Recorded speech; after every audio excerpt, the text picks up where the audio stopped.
Hey guys, I'm Ray, and we are streaming blacksmithing.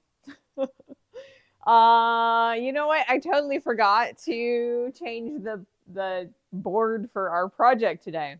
But that's all right. It's kind of on the colder side today, so I'm pretty layered up. Hopefully, we'll be good to go. Um, all right. So today is Black Friday, which is, the American shopping holiday. But instead of shopping, we are going to focus in on making some presents because supporting local businesses and local artists is incredibly important. Um, and so, yeah, we're gonna make some presents for friends and family. Um, so today's project is going to be a sleigh bell. So this is the pattern that I found online a while ago. So I printed it off and I traced it onto a whole bunch of sheet steel and I cut them out. So this pattern is available for you guys on my Discord in the pictures. So you can copy and print that off if you'd like to do some of your own. Um, and so yeah, that's going to be our project today. So first things first, I'm going to turn on the forge. It's pretty cold. Hopefully it warms things up a bit by turning on the forge. All right.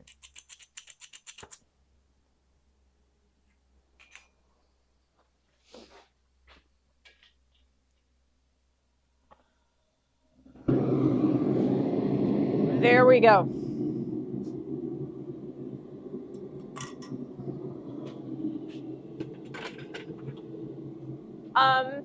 So today's project, it is, or we're using really thin. It's like, I think it's like a 20 gauge sheet steel. So it's not going to take much time at all between heats. We're not going to be heating the entire piece at any given moment. We're just going to focus in on different parts of this. So how I'm anticipating to make this is we've got to take this flat and we got to turn it into a round ball.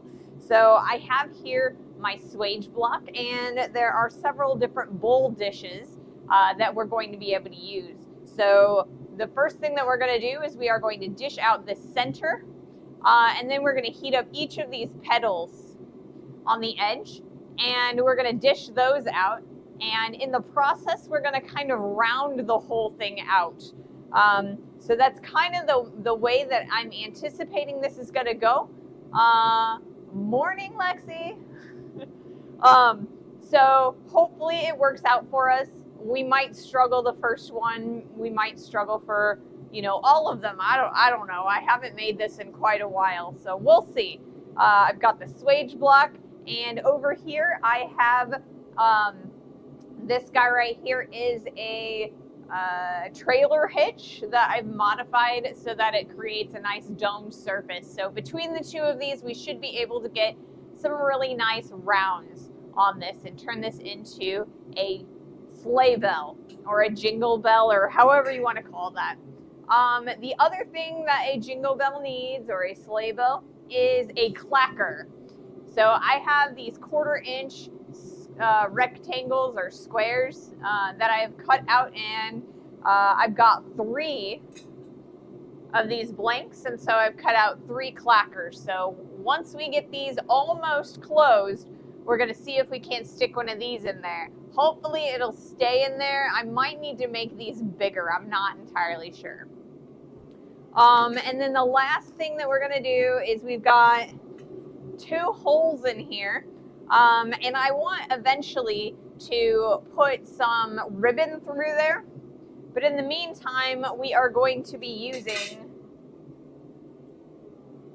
some wire. And so it looks like we've got an ad going. So once that ad is done, I'll get started and stick stuff inside the forge. I guess I can probably stick stuff in the forge now. All right. Whoops. Got a couple different varieties of tongs. Hopefully one of them will work for us. Let's see if we can't get this in here or...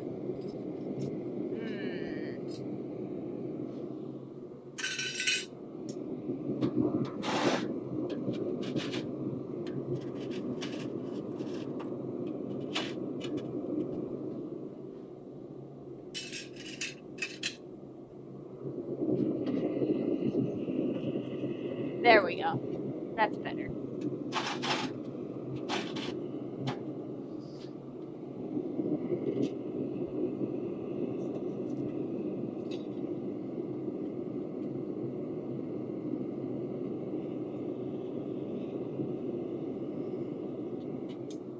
Good enough.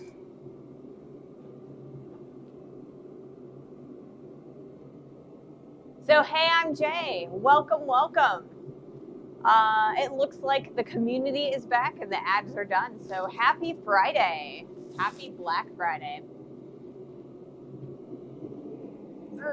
It is the start of the holiday gift-giving season. Or at least for the U.S., people here in the United States, we tend to start either shopping or acquiring our presents for the Christmas season. So we are going to be making some bells. So these guys look so much like throwing stars. It makes me really want to just like throw over onto the back door. I don't want to be like dangerous or anything, you know, but it's a compulsion and I'm just gonna have to resist it. All right, I gotta make sure I don't lose my clackers here. So maybe we'll stick these over here. Hey Jack, welcome, welcome. My normal water bottle is dirty and it's in the dishwasher. Give in to the temptation. I don't want to get cited, you know, for like violence or whatever, or danger, or like too dangerous of stuff here on TikTok, or I mean Twitch, or wherever I'm streaming today. Goodness gracious, on Twitch. So I think I will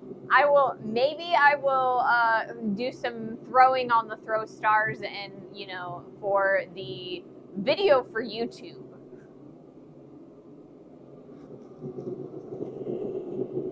All right, so we just threw the piece of steel inside the forge, and it's already looking pretty good. The one thing I will say is that this sheet steel was relatively rusty. It had like just a bare surface level of rust, so we're probably going to see quite a lot of scale come off of these things. I agree, surely it is not TOS. So yeah, I want to make sure that I am safe and that, you know, all of you be safe. Please don't throw these. They're not actually throwing stars, right?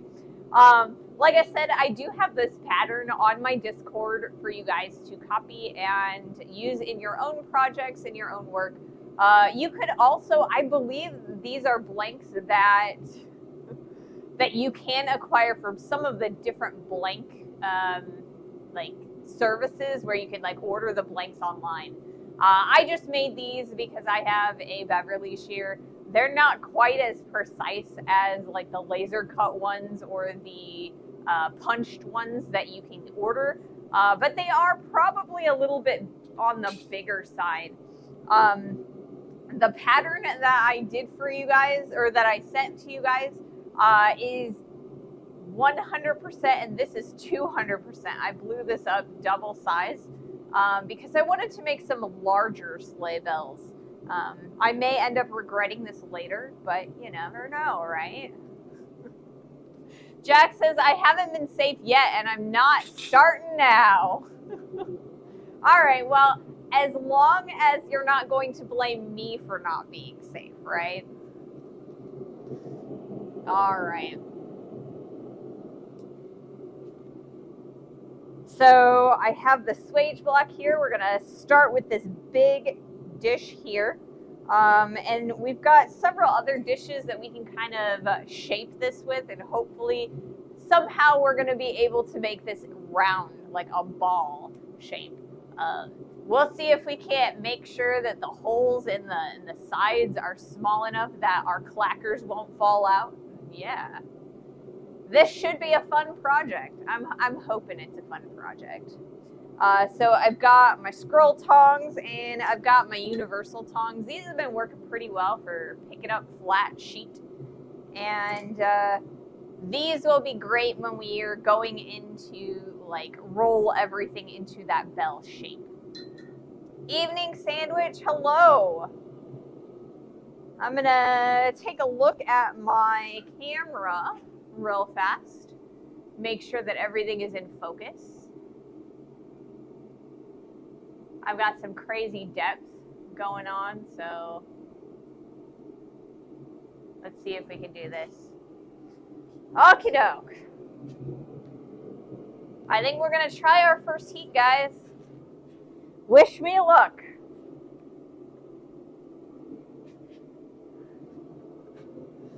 Let's see if I can even get this, whoops, there goes those, get this out of the forge without causing myself problems.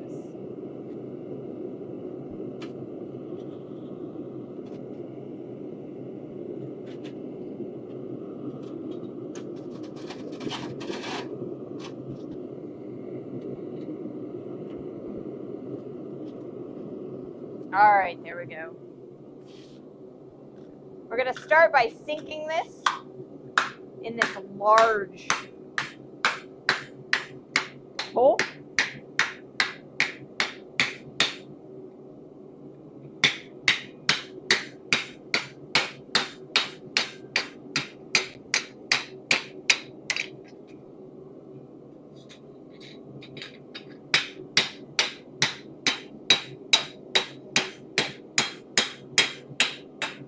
Hopefully you guys can kind of see what's going on here.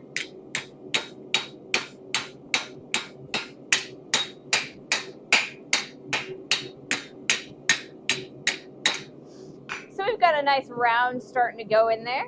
We'll probably move on to this side in another heat. I think I was originally planning on doing these on really short amount of heats, but I think we're going to get a better result if we take our time a little bit.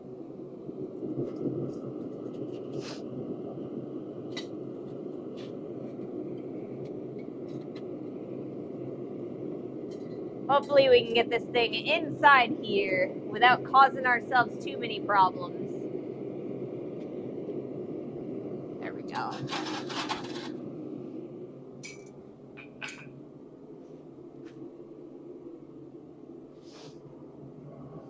Was that acceptable, or should I move the anvil completely out of the way? Could you guys see what was going on accurately, or because I could probably get rid of the anvil?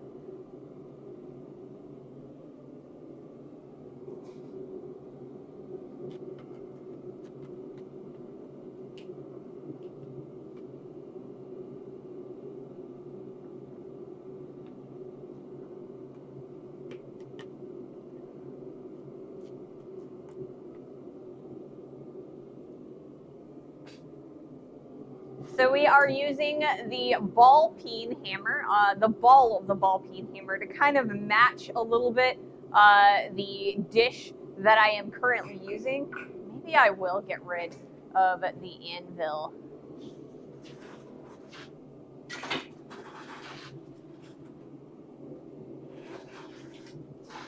Temporarily. This is why we're, this is why I don't bolt it to the ground, so I can move it around and stuff. All right, so this might be a little bit better. You guys might be able to see it a little easier. And I will move this forward. And let me check to be sure that you guys, or I haven't moved it and gotten it out of focus.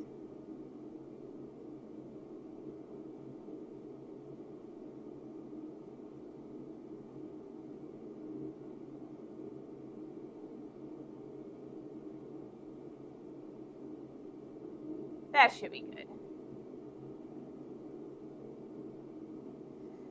Hopefully this works for us. Raw.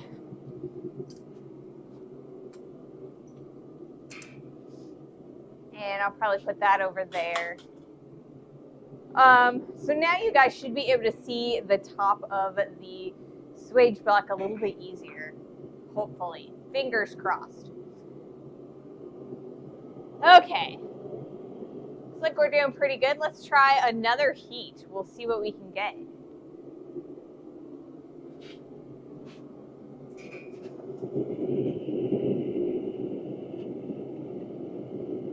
So is only able to do 4 blanks today.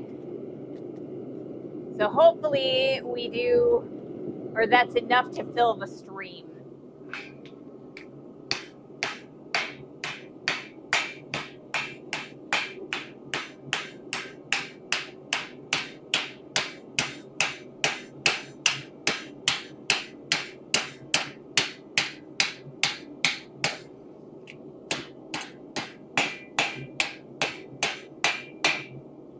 We are trying to keep these relatively smooth, because the smoother we keep this, the prettier it's going to sound in the end.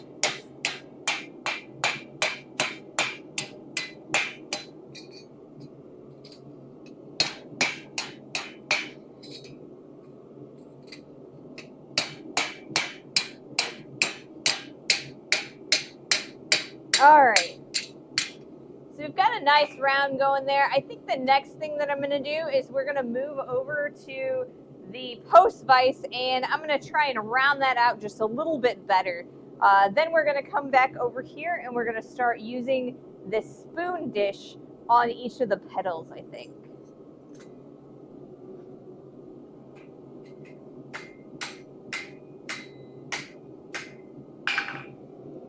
Trying to make myself a little bit easier on myself getting this in here.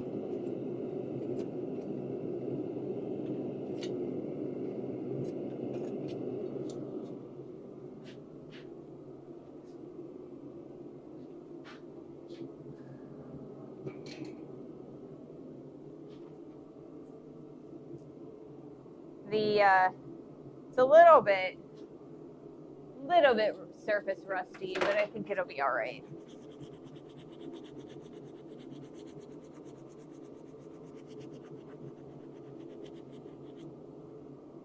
Yeah, I think that'll be all right.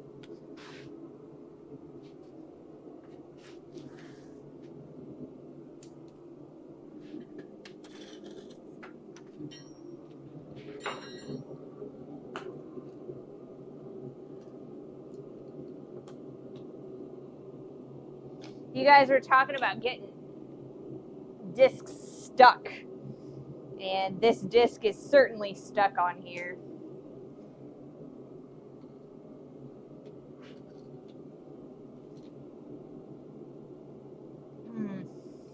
I guess I'm just gonna have to deal with it.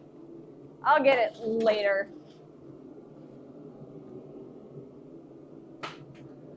All right, I'm gonna move the camera over there so that you guys can see what I'm doing at the post vise.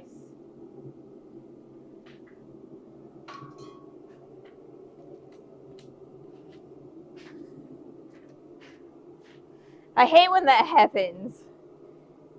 Hike Worker is sending a rating party of 5. Awesome. Welcome to the stream. Let me give you a shout out.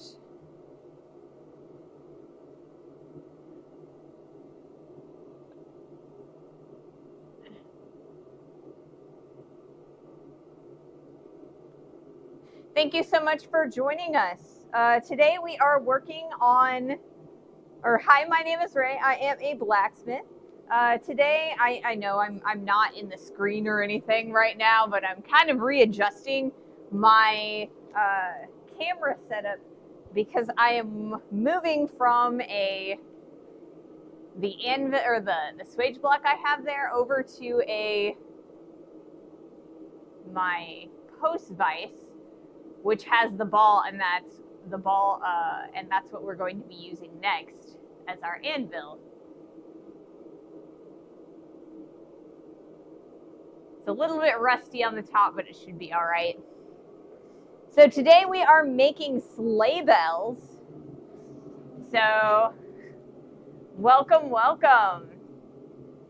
If you could come back in a couple hours with another raid, that'd be great. We are grateful to see you come and join the party as is right now. Hey, Knots. So right here, what I have here, it looks like a ninja star, like a throwing star, but what this is it is a flat sleigh bell. So this is a blank that I made, or I cut out this morning. It is a piece of, I believe this is 18 gauge sheet steel. And so I have, here is the swage block, and there's a whole bunch of little dimples in here that allow me to sink this and curl it up.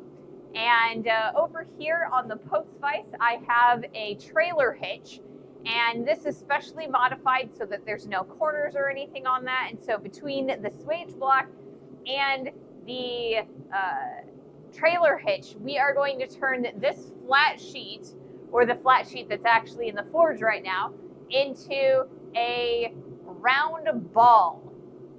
And then we're going to take one of these little clackers that I cut out, and we are going to turn it into a bell. And hopefully it sounds better than a trash can lid. And that is going to be heavily dependent on how smooth I can get this thing. Nice, sounds interesting. Yeah, I think it's going to be fun, and if not, it's a good learning experience. So, and I mean, I also feel like it's pretty festive. Today is Black Friday. Here in the United States, we tend to use Black Friday, the Friday after our Thanksgiving, as the start of the holiday gift-giving season. So instead of going out and shopping for great deals, we're making our gifts this year.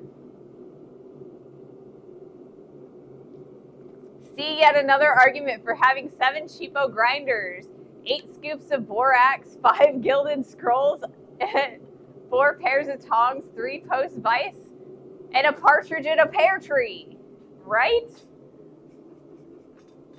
That way I have a cutting disc, a sanding disc, and a wire wheel and a grinding disc. That would be great. So later on, once we've gotten all 3 of these bells, we might turn the stream around 180 degrees and, break that 4th wall so that I can kind of clean up these bells. They're going to have a lot of fire scale on them, and I want to make them nice and shiny for my relatives. So I do have a Scotch-Brite on my sander, my bench sander. And yeah, so if we get all 3 of those done, I might do a little bit of cleanup work. Hopefully they work well. All right, let's see. All right, we're gonna go over to the really, really ugly ball. And I think I'm probably actually going to use this lovely hammer that was given to me by Knots, who's actually in chat right now.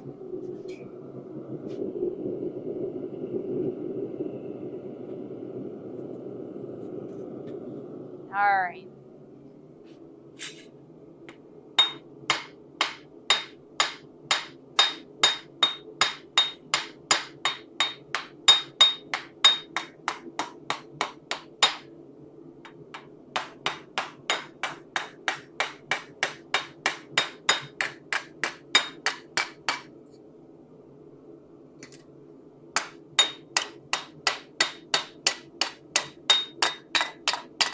The cleaner we get this, the crisper that sound is going to be.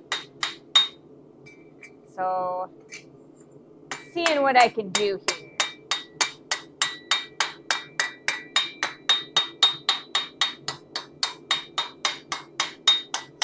It would probably be better if I was using a chasing hammer, but for the moment, I think this will be all right. Okay, more heat.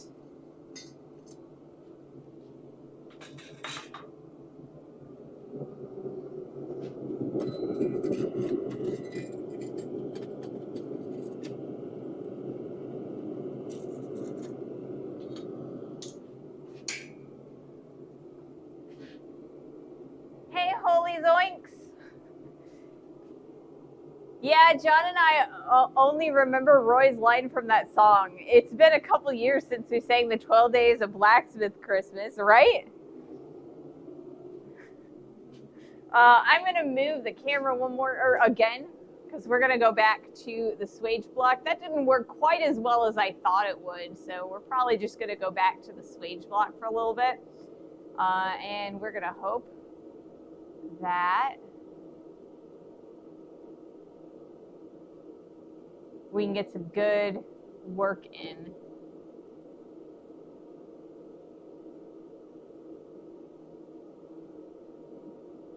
Over there.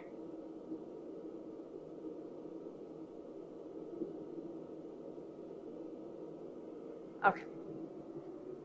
And I'll probably be changing the angle every once in a while because I know that there's a lot of really bad angles when it comes to this job. Because as it starts curling, you're not going to be able to see exactly where I'm hammering it.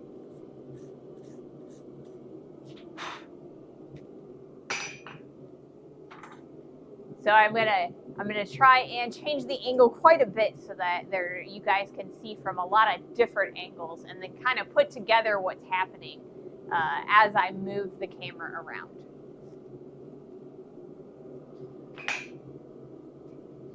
All right, I think we're gonna go over to this one next.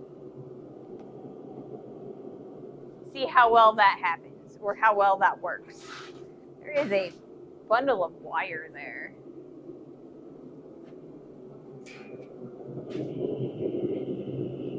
It keeps tripping me up.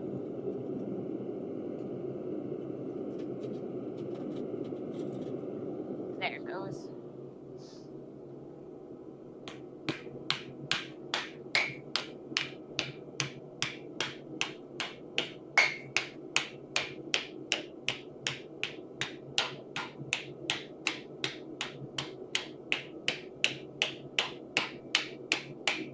There we go. That's much more rounded. I'm pretty happy with that. So for our next couple heats, we're going to try and start working on each of these lovely petals.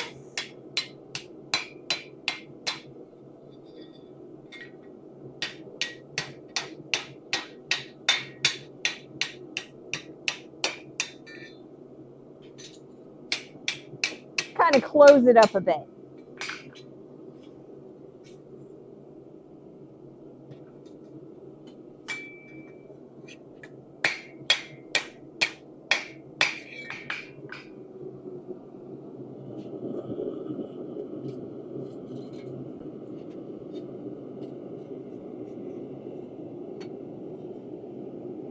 Maybe, probably, if I can get this in here.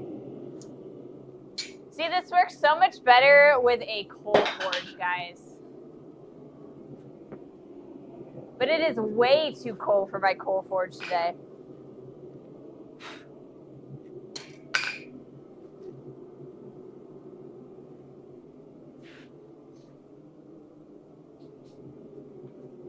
So yeah, this is another job that would work very beautifully with the steak that we made over the last couple of weeks. It would make it a lot more bulbous, I think. But we shall see if I can do this way. Yeah, Roy had the 5 golden rings.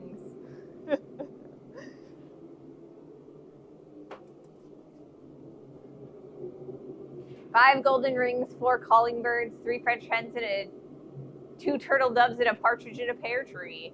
I'm sorry, I'm tinkering around in the forge now. That is more than fine.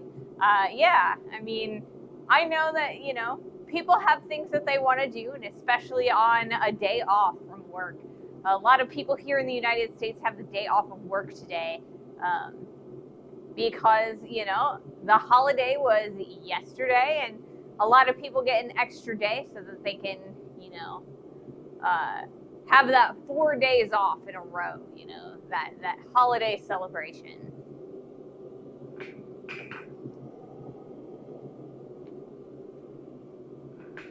All right, so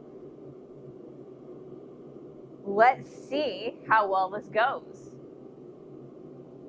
Oh, wait, we've got about 3 minutes before our next ad. So I think we should be able to get one of the leaves done in that amount of time. So let's try that. Well, I'll try and beat the ad.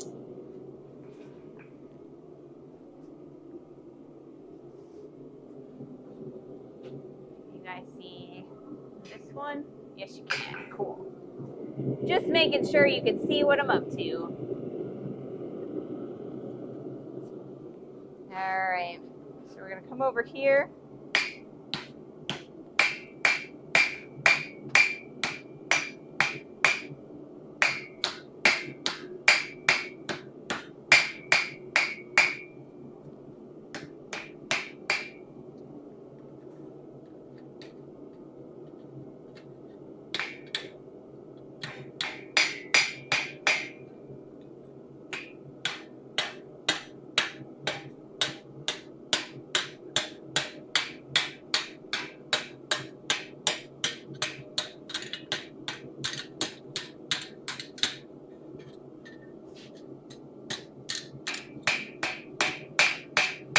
Okay, so there is a lovely rounded leaf right there. So we're going to do that all the way around, and then we're gonna try and close it up a little bit easier, or I mean, I guess better.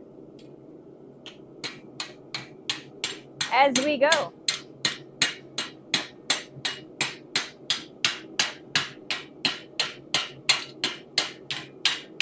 All right, back in the forge.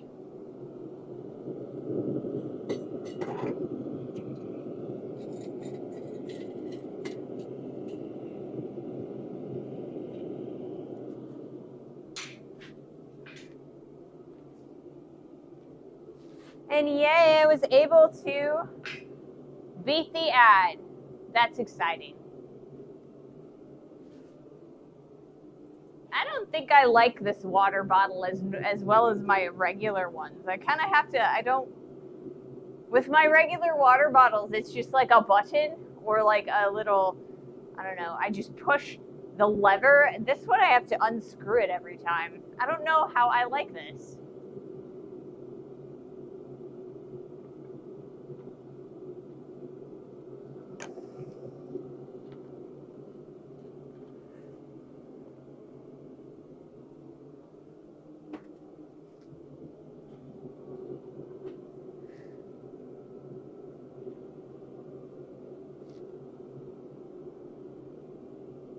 Oh, goodness. So I'm hoping that this works out for me pretty well. In theory, it should be pretty easy to do, but there is always that like unexpected thing that happens every time you're doing something like this. So I have an entire dapping block with the round balls to go with it. So I might have another size ball just like this trailer hitch, and we might end up using that at a later time. So you're always going to get a lot smoother of a curve when you're using a swage block, or like a dimple in your anvil, if you match the curve of the hammer to the curve in your swage block. Right now, I'm not as worried about that, but it is a lot easier, and you'll get a much smoother and much prettier product that way.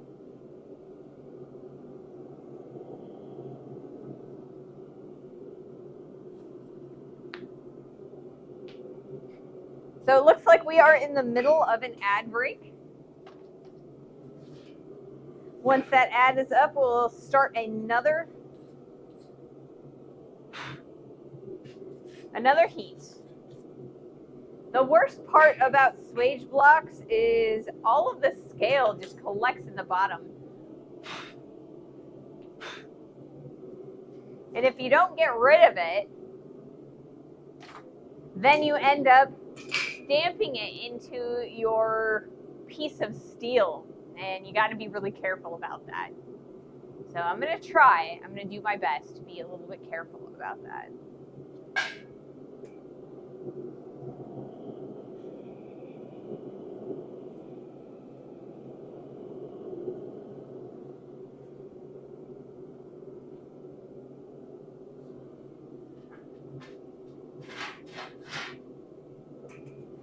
Swage block's kind of moving around a little bit.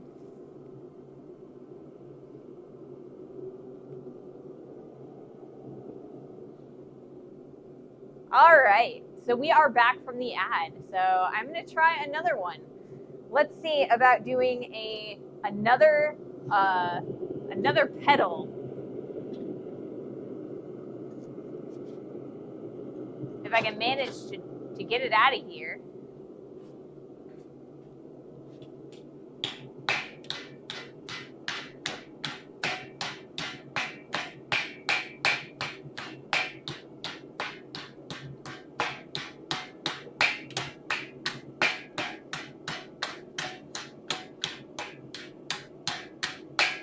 I think for our next pedal, I'm probably going to change the camera angle because I feel like my arm is in you guys' way of seeing this.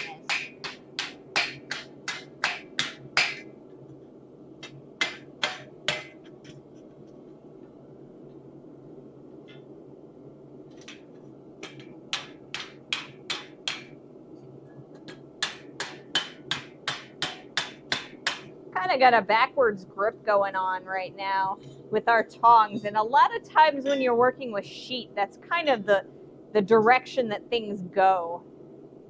So we've got two nice and rounded pedals. We're going to go with our other two this way, and then we're going to focus in on trying to close in and round out this base here a little bit better.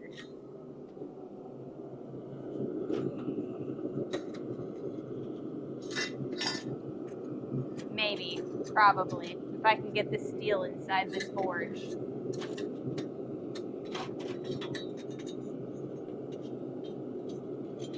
There it goes.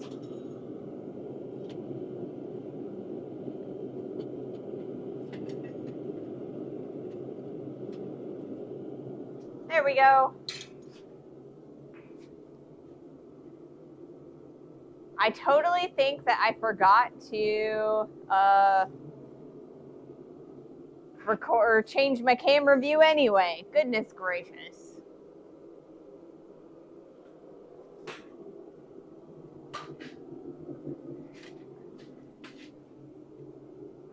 Let's try from this side over here.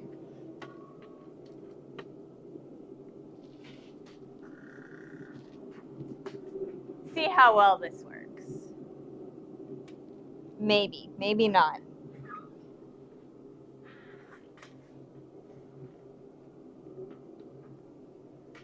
I guess I will just be going over here.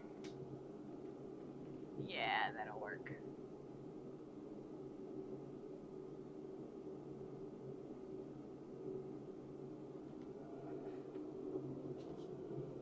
It's kind of cooler, so I want to leave my ventilation door cracked, but it's a lot easier to see from this side if I, have it all the way open. And it's better ventilation if I have it all the way open.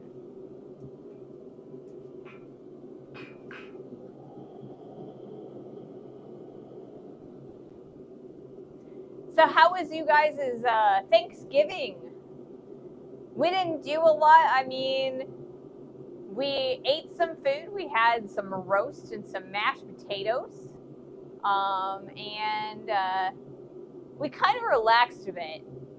Do you think it would be easier to work from the outside edges in, like the pedals first before the center bit? Honestly, I'm not sure. I thought, like, logically speaking, that if I did the center first, then I'd be able to fold the petals up and out of the way so that I could get a little bit deeper center area. And now, I mean, it might actually be easier to do the petals first, because then you'd be able to get the roundness and you could make that bottom bulbous or more bulbous. I feel like the hardest part though is going to be when I try and get the center of the petals, like the tips, to meet in the center. So right now I kind of have like something that's like a half round, but I'm eventually going to have to bring it all the way around. And I think that's why I was like, well, if I do the center first, then it might be a little bit easier to bring the petals around, but I'm not sure. We will test it. We've got 3 to do, and we'll test different methods. Pretty low key here. Went to my in-laws and watched some football. It was great. Awesome. I'm glad you guys had fun for Thanksgiving. We stayed here because there isn't a lot to do, or we can't really go to my hometown, I guess, and back in time to do some of the other stuff that we have to do around Thanksgiving. So we've had to help the butler's sister out and do a few things around this area. So we just didn't have time this season to go to my parents' house. So we'll be doing that for Christmas. So it was pretty low-key for us. I'm trying to think of what I want to make. I mean, you could make anything. See, I think that's probably the problem, though. You got decision paralysis because there's just so many projects that you could do. But I mean, what sort of project, or do you have a specific person in mind, or do you have a piece that you need to make or anything like that? I kind of ask you guys a lot what you guys want to see, and then that's partially how I come up with projects or stuff that I just see other people doing, and I'll be like, ooh, I want to try that. John, surely you have a pile of CC1 blanks you've never touched. Maybe. Christ-centered ironworks. Yes.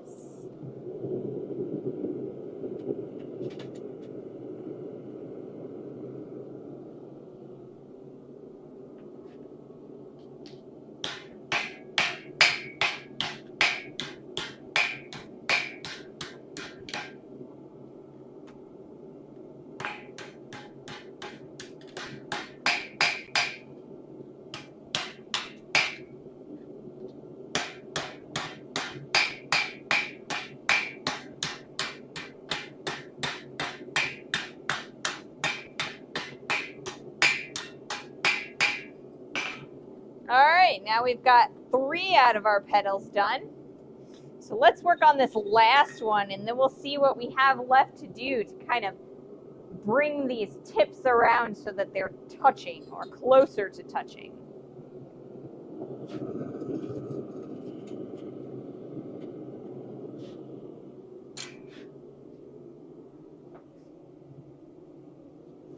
Actually, I only have an acanthus leaf blank. Ooh, those are really pretty. Acanthus leaves. Those are oftentimes the types of leaves that are on Corinthian columns, on Roman and Greco architecture. So, you know, when you get those, like the Corinthian columns at the top, there's a lot of acanthus leaves up there.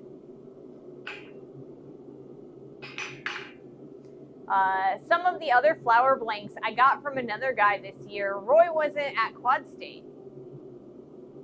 Really? I talked to Roy at Quad State this year. He was over by the registration booth. Maybe I'm not like maybe I'm getting it wrong, but I'm pretty sure I talked to him.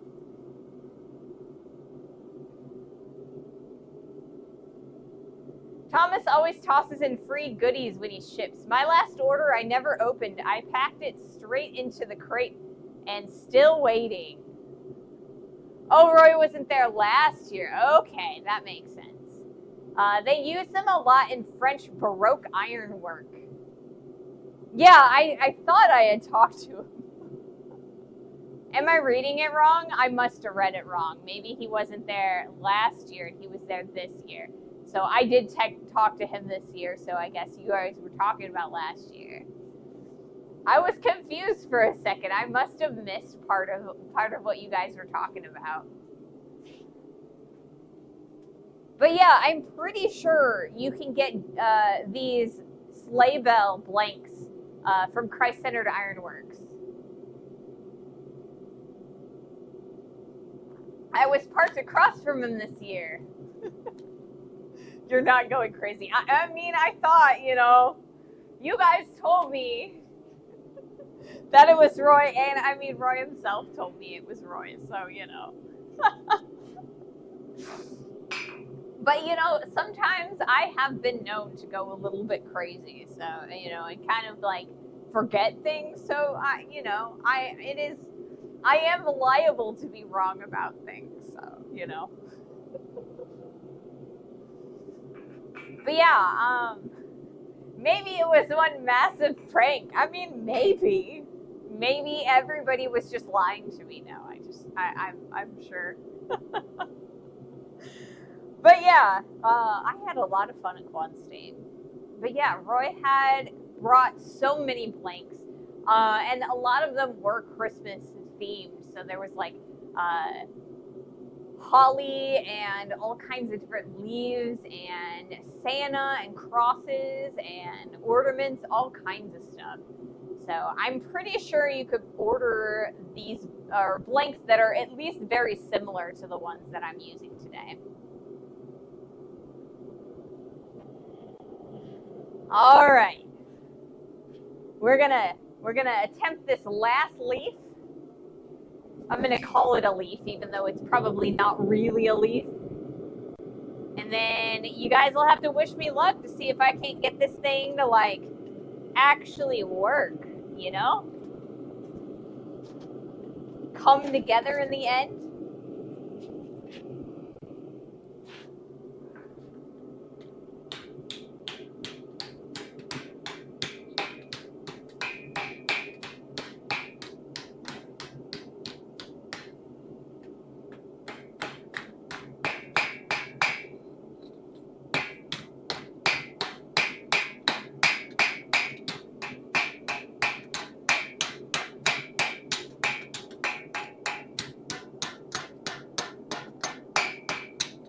All right, now they're all like somewhat together. Now I've got to somehow bend these all so that they all come together. So I think in order to do that, I kind of want to focus in on this bottom section here, this bulbous area.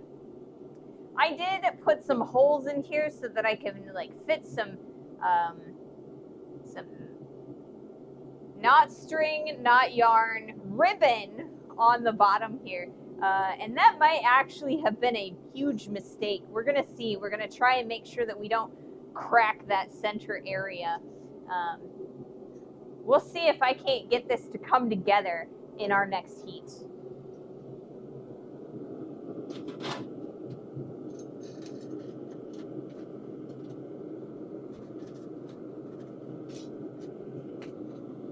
There we go.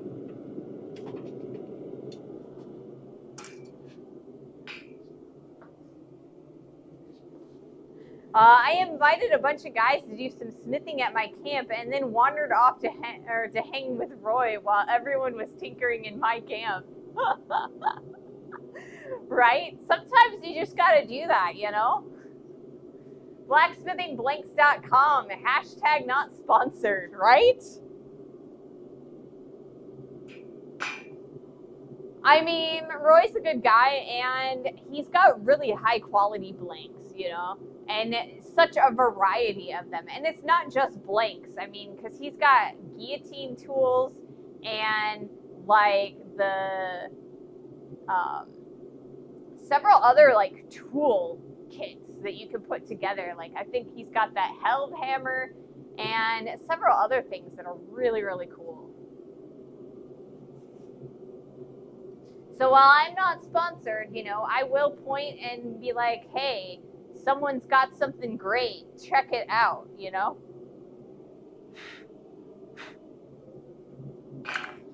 Trying to get the scale out of here without having to pick the whole thing up and dump it.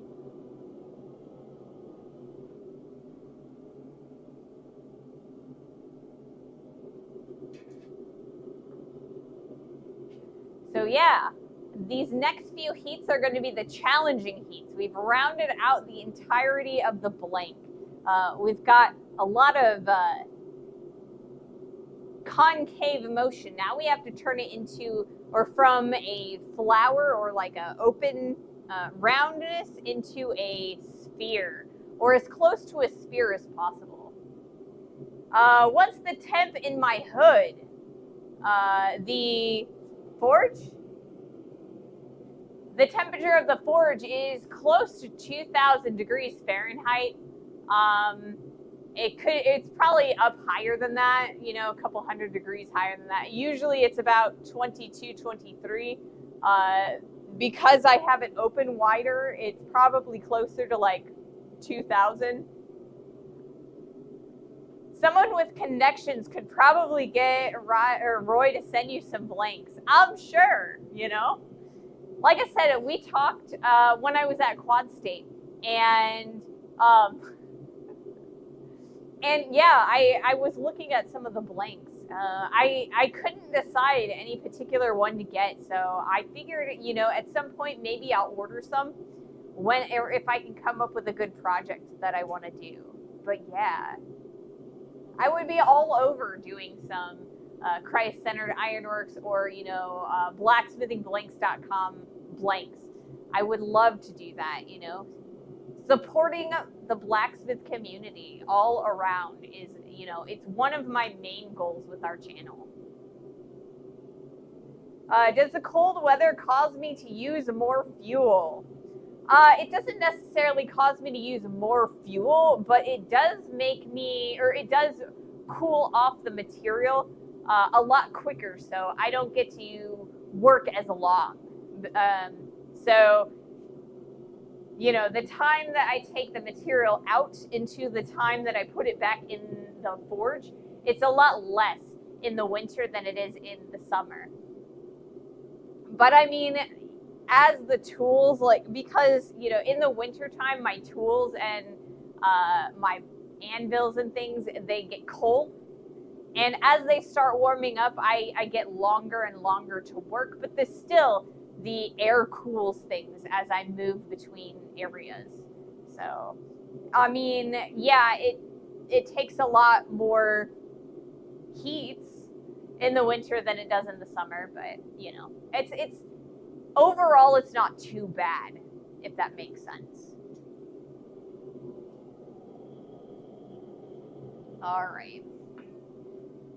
Let's see. What do I want to use?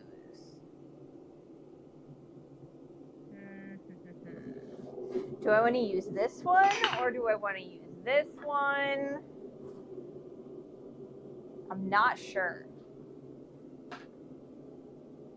Blacksmithingblanks.com redirects to Christ-centered ironworks. Roy and Jess own like 5 domains and they all redirect to the same page. See, I thought that was the case because when I looked up Christ-centered ironworks, like the blacksmith blanks kind of came up, like, so it's the business page but also like the shop page, so I thought that might actually be the case. All right, let's try this, guys. Let's try to close this bell up a little bit further.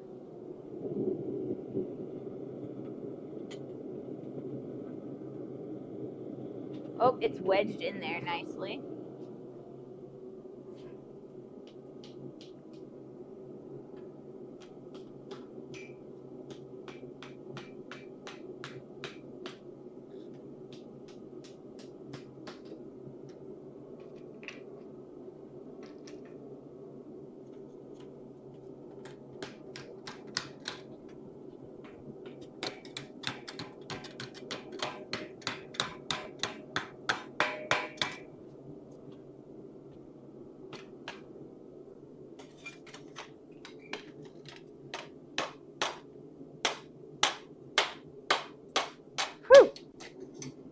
Fun, fun. All right, now we're gonna come at it from the other side. We're gonna fold this one in. I just want to get a little bit more heat. So as we go, we're slowly kind of closing these little circular areas here. And that is actually a process of upsetting. We're kind of upsetting the material and closing that in there. So it's going to take a little bit of extra time, another heat at least, but it's starting to get there. Slowly, slowly, and carefully as we go. I'm also a little bit concerned that maybe if I didn't cut this exactly right, it might not meet quite as well as I want it to, you know? Maybe in the Christmas spirit, I will make a bell. I mean, totally, you could totally make a bell. What kind of bell are you going to make? You could make a bell like these bells, or you could totally make a bell like closer to the Liberty Bell, or, you know, a church bell.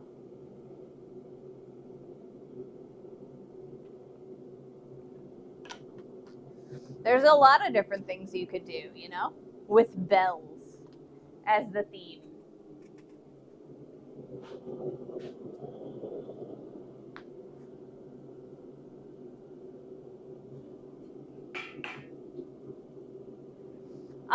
So I was looking at my schedule, and I kind of want to talk a little bit about the Christmas season, or I guess the days surrounding Christmas.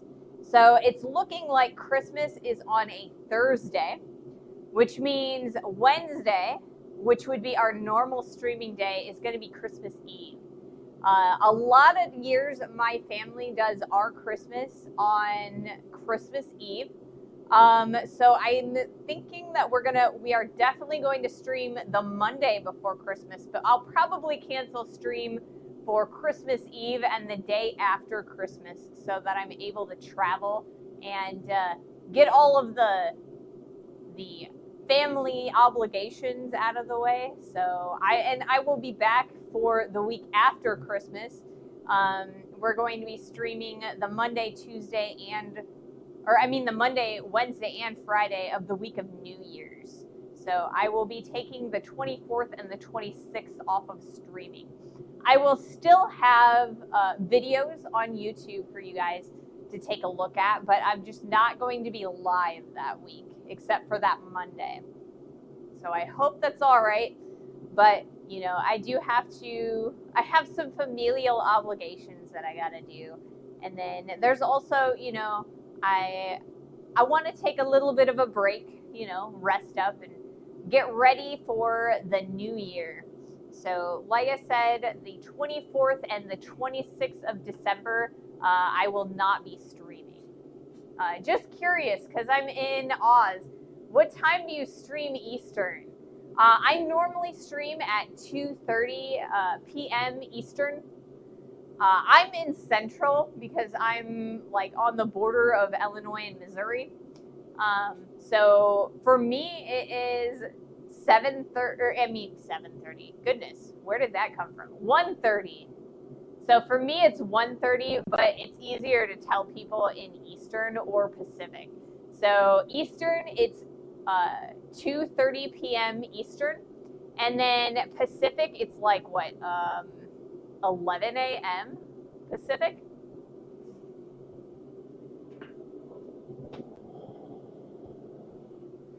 Because if it's 1:30 Central, then you got to hit Mountain Time, which would make it 12:30, and 11:30 would put you in Pacific. All right, let's do another heat. See if we can't get a little bit closer to closing this.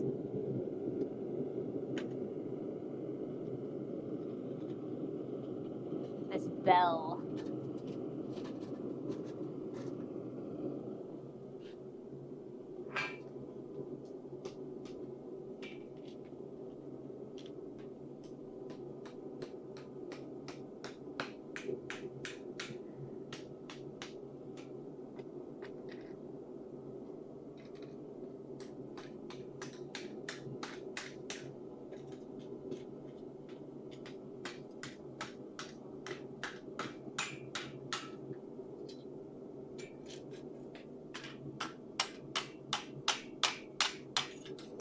Now we're just starting to separate things a little bit.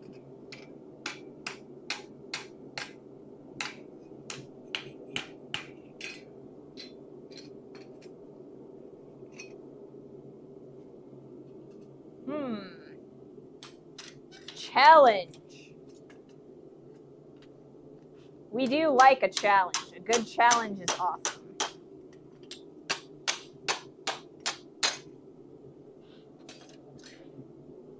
I think we're kind of going to swap tongs a little bit. I need to make that a little bit rounder. So I think we're going to take a little diversion over to the post vise and see about doing that for our next heat.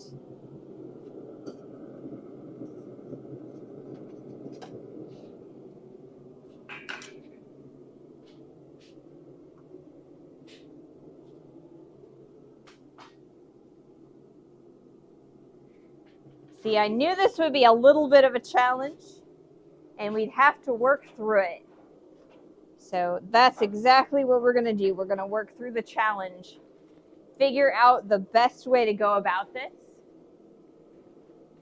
and get a good product in the end. And then from there, we're going to use all the knowledge, and we're going to keep on keeping on and make a couple more of these bells.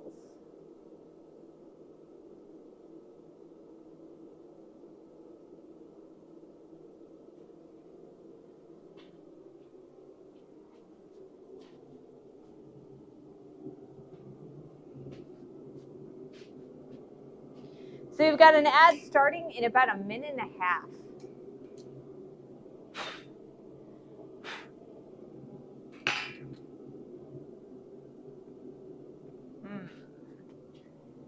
I'm gonna come in here and I'm gonna see if I have anything that I can work with. Let's turn on the light. What's my biggest one? That one's not as big as I need it to be. And it's also really rusty.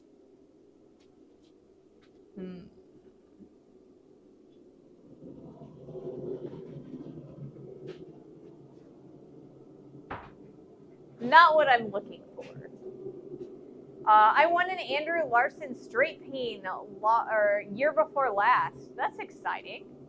I see it's not on a Friday this year, but the 9th annual Great Blacksmith Christmas giveaway is the 20th at 8:30 a.m. Eastern.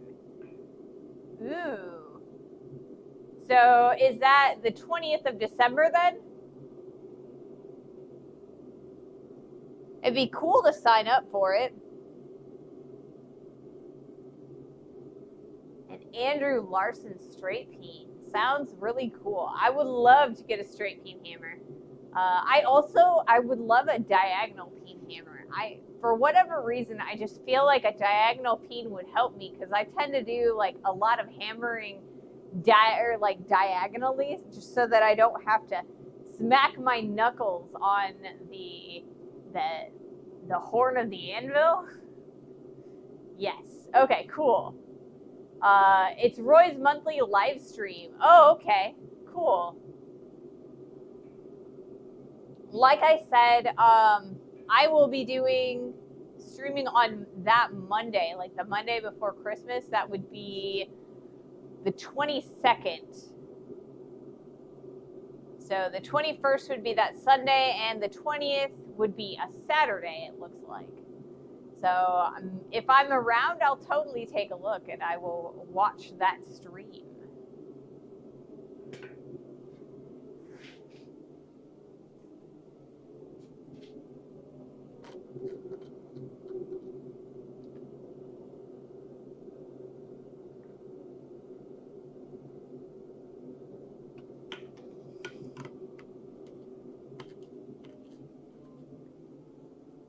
I wish I had something that was a little bit longer.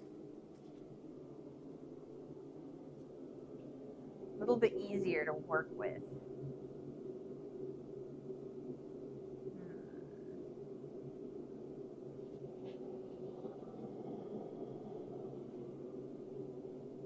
So we've got an ad break ending here shortly, and once that ad break is over, we will take a look at using the ball hitch to see if we can't close things a little bit.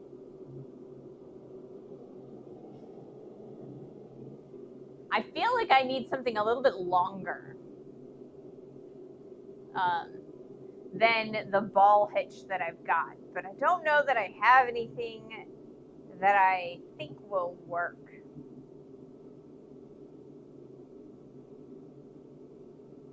Actually, I do have a thing that might work, but it might be a little bit challenging, so we'll see.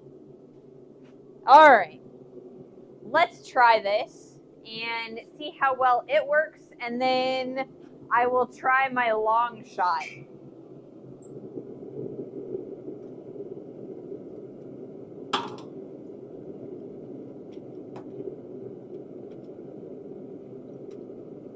My long shot tool that may or may not work.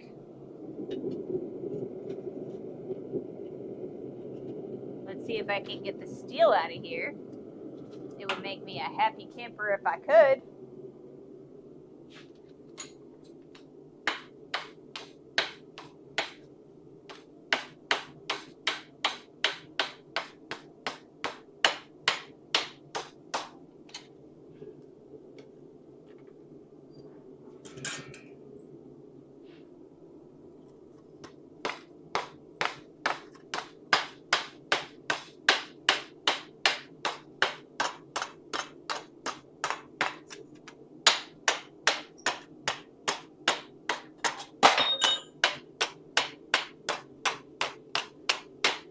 Always dropping things, guys. I am always dropping things.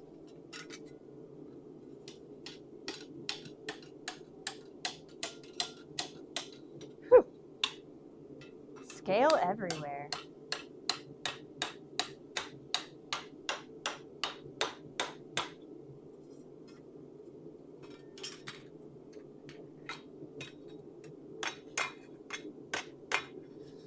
All right.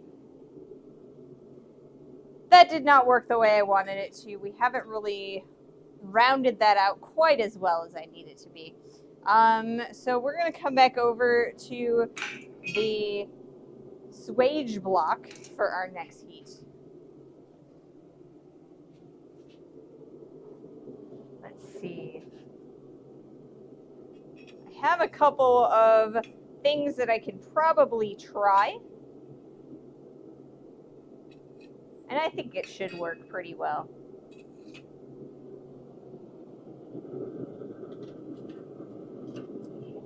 We decided we were going to do a little bit more of a challenging project today, it seems. But that's all right. Hark, how the bells!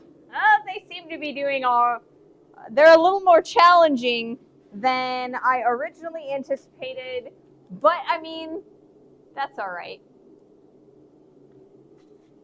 Hey, Dirty, how are you? Welcome to the stream. See, I figured these bells would be a little bit on the challenging side. But I figured this, or closing them, would be mostly using some scrolling tongs. But I'm thinking that the top of the bell is a little bit flatter than I thought it was going to be. So, you know.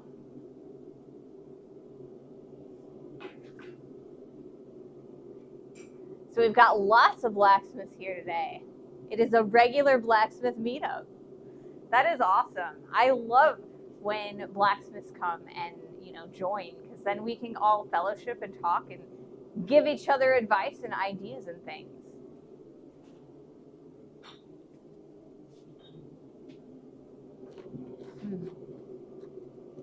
Okay. So what is my next idea? My next idea is, that's not quite what I want to happen. Let's grab this guy and see if this guy helps us any.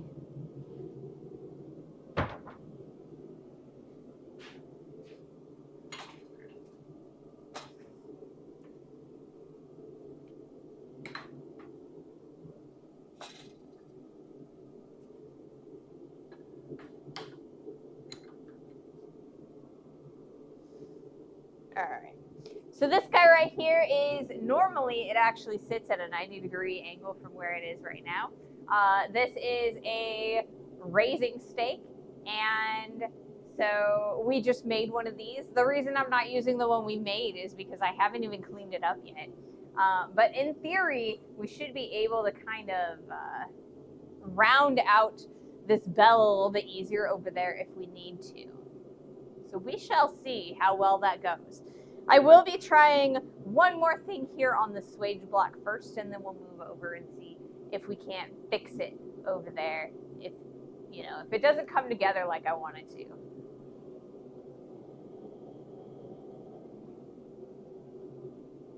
But new projects, working by the seat of our pants. That's how we do things here at Ray Smithy. I always consider a quote with new experiences. We do these things not because they are easy, but because we thought they were going to be easy. It's just new. Yeah. In theory, it's not a terrible project. It should be relatively, easy, but anything new, you have to work through all of the kinks and the bugs. And honestly, part of my problem is that when I cut these, I didn't cut it exactly to pattern. I cut it as close as possible, but not exactly, So there's that. And it's a new project. I have not done this one yet. I've had the pattern for years, but I've never actually executed on it. So, we're learning, we're growing.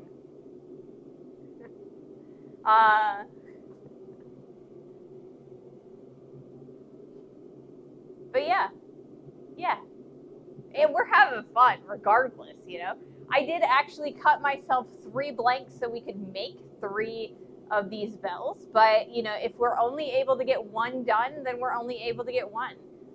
And maybe we'll do another stream of bells so that we can get a few more done. I don't know. We'll see. On Monday, we will be making a hammer, a raising hammer, and that should be a fun project. We have done a couple of axes and a hammer, and what we learned from those should make making this new hammer a little bit easier. Sunrise. Time for another cup of coffee, right? I always forget. It's probably dark when you get up and watch us, Lexi. It's like super dark and early in the morning. All right, let's see. Let's see what we can do.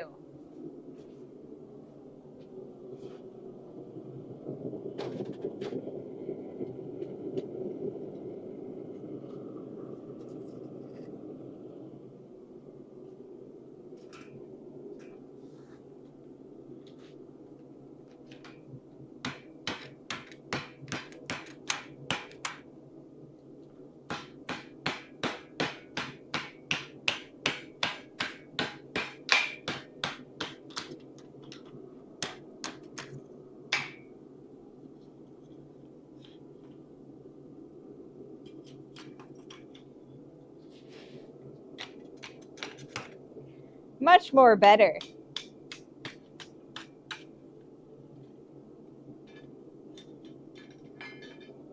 It seems to be working all right.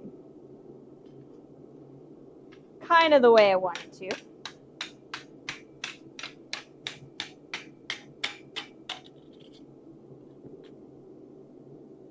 Definitely closing up a bit more.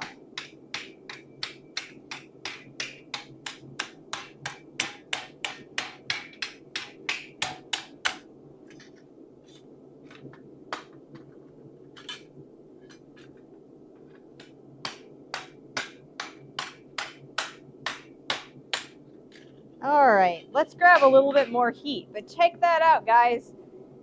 It was a lot more open than it is currently, so it's happening. I think we just need to keep on keeping on moving this around and kind of closing it up in this smaller circle. I gotta say, I've made it a lot easier, or it has made it a lot easier to get it in and out of the forge. Yeah, you go live at 5 a.m. my time. If I hadn't overslept on Wednesday, this would have been a 10 streak. I don't understand why you would want to get up that early for me or to watch me. I won't lie. I don't think that I am as entertaining or that entertaining to get up at 5 a.m. for. But I greatly appreciate that you find it worthwhile to start your day here.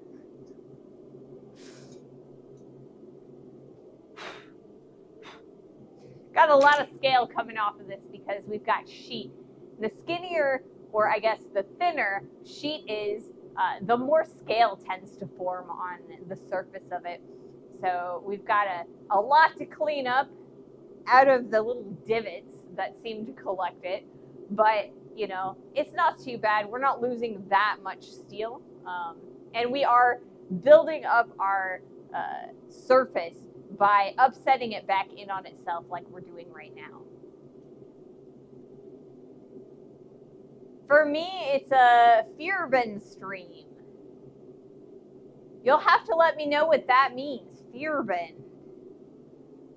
Is that a German phrase?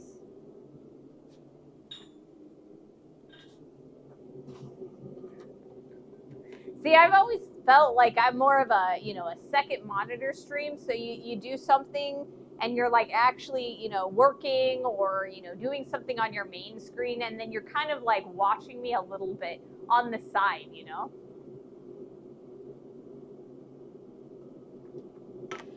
It's really cool to watch and look over every once in a while, but maybe not your full attention.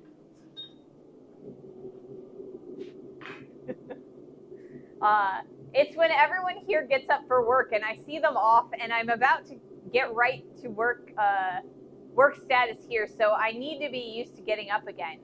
Oh, that makes sense. Yeah. Everybody gets up at 5, huh? So does that mean that they go in at 6 or 7 in the morning? Here, a lot of people will get up at like 6:30 and they'll be into work by 8. So I mean, that's, you know, that's here.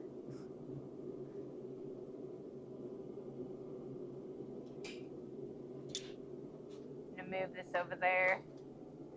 So it's out of my way and it's not gonna fall on the ground. Vierben, pronounced like fire of bane.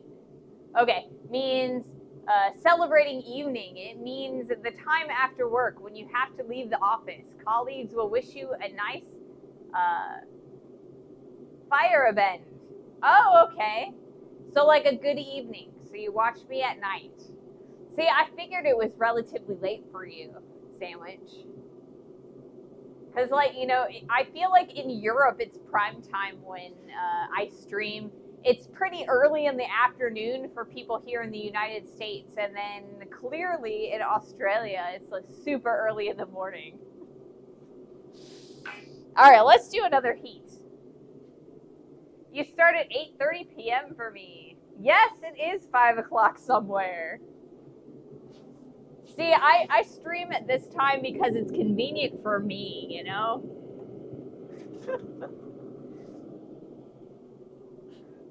I figure at some point, you know, people are... All right, watching on YouTube, you know?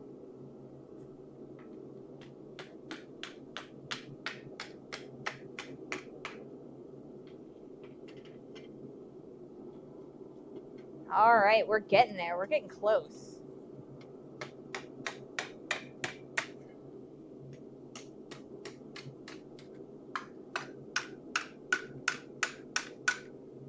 It's starting to work.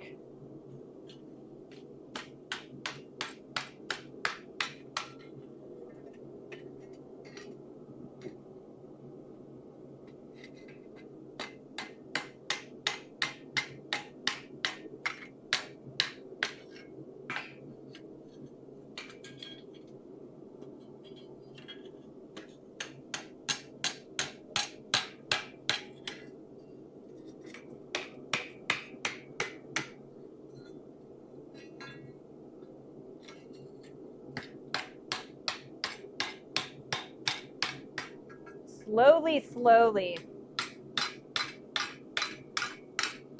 And I'm totally aware that like half of them open every hammer blow, but they don't open quite as much as I do this.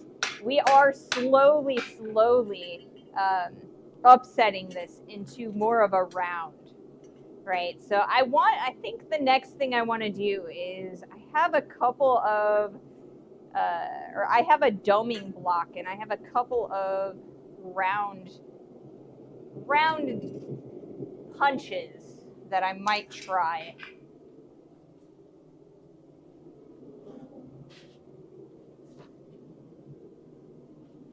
I keep claiming that, or I keep thinking that I'm not going to do it, but I think I need to. This is like the worst. I think this tool got wet. It's kind of rusty, but I don't think it's going to be that big of a thing. So this is a punch for a doming block. So I've got this like rectangular piece of steel. Here, let me grab it so that you guys can kind of see what I'm talking about. So I have this kit, and it's a block of steel, and it has a whole bunch of like round like divots in here, and you use these guys to kind of dome in pieces of metal or whatever you're trying to dome in. And I think this should work in there to kind of, I think it's long enough that we should maybe be able to dome in that a little bit further. Or maybe we'll use this one. I don't know. We'll figure it out.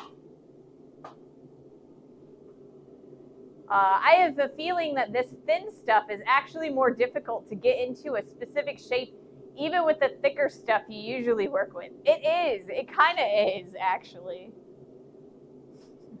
I've been retired for 8 months, and I'm so over it already. See, I totally get it. You know, not being able to work, it's always awful. When I first got sick, just not being able to get around or, you know, do anything, that was very depressing. And for a long time while I was getting over my illness, I was very depressed. And now that I'm back to work, it's just so much better. I'm so much happier. You know, even the small amount of time that I can get out to the shop, you know, it still makes me so much happier.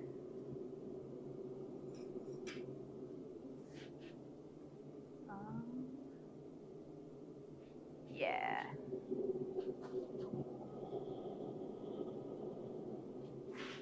Let's see if we can do this. Let's see. We're getting closer and closer. Grab this guy. It's kind of rusty, nasty, but I think it'll be all right. Toss that in there like so. See if I can't, like, is it, oh, it's a little bit too short for what I'm trying to do here. So let me grab that out of there. Well, maybe not grab it out of it.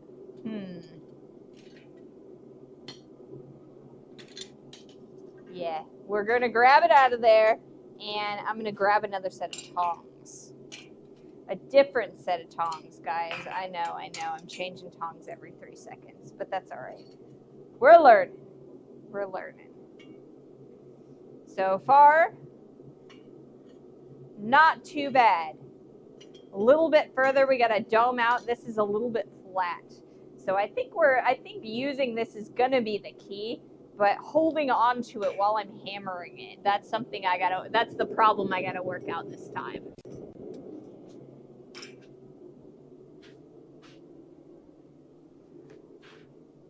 So let's see if we can't solve that problem like this. Should work pretty well. So we'll put that there, we'll put that there. Whoops. That can live over there for the moment.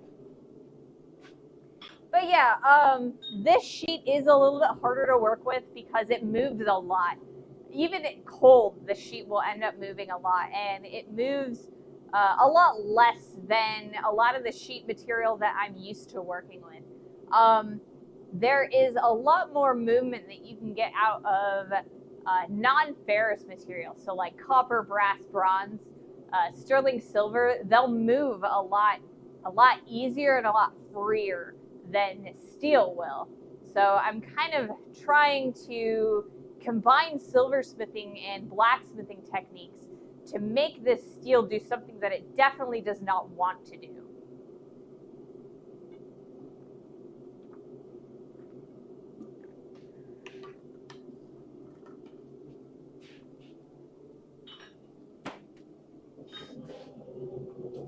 Are we hot enough yet? Yes, we are. Let's try this. Let's see if I can't solve my own problem.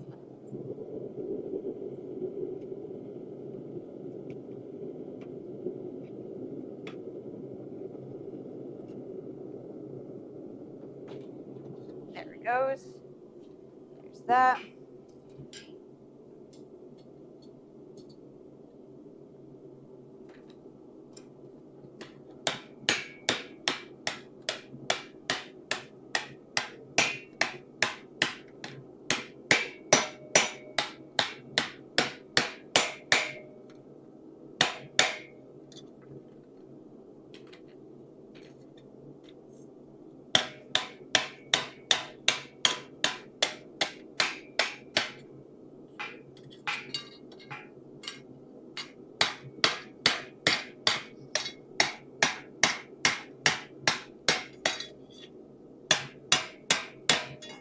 Seems to be working pretty well. We have opened it up quite a bit further, but we've also kind of given ourselves a little bit more of a round. So I think we need to work in some of these flats and kind of keep on keeping on with that a little bit. Oh, I did crack it. I cracked it. I knew I was going to.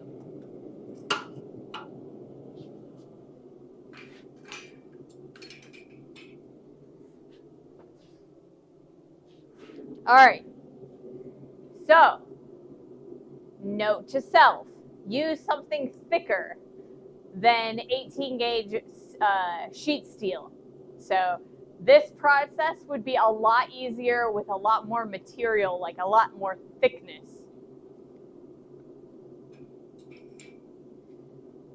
So I just got to remember to not just pick up the first sheet steel that I have and, you know, pick something deliberately.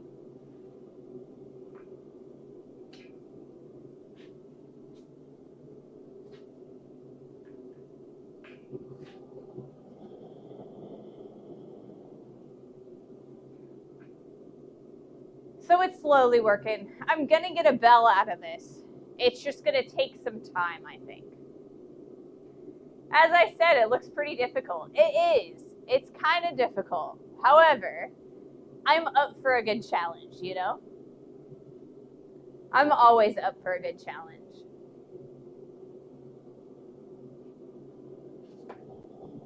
Let's see.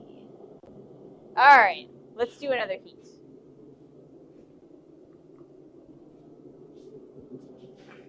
But yeah, learning process.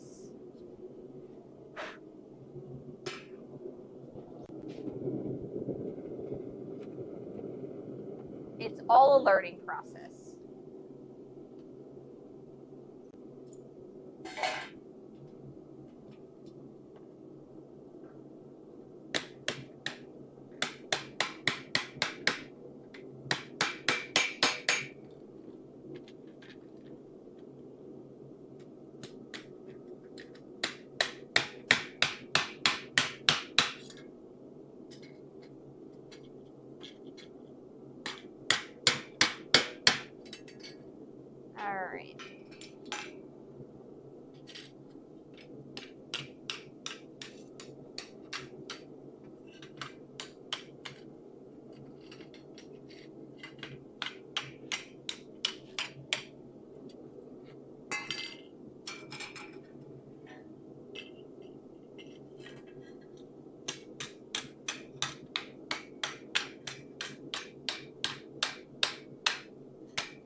All right.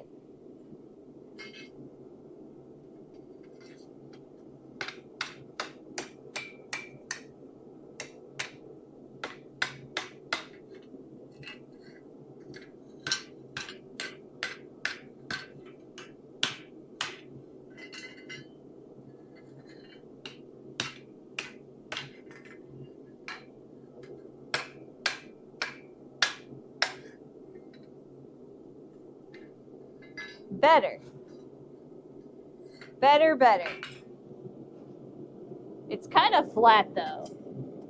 Still very flat.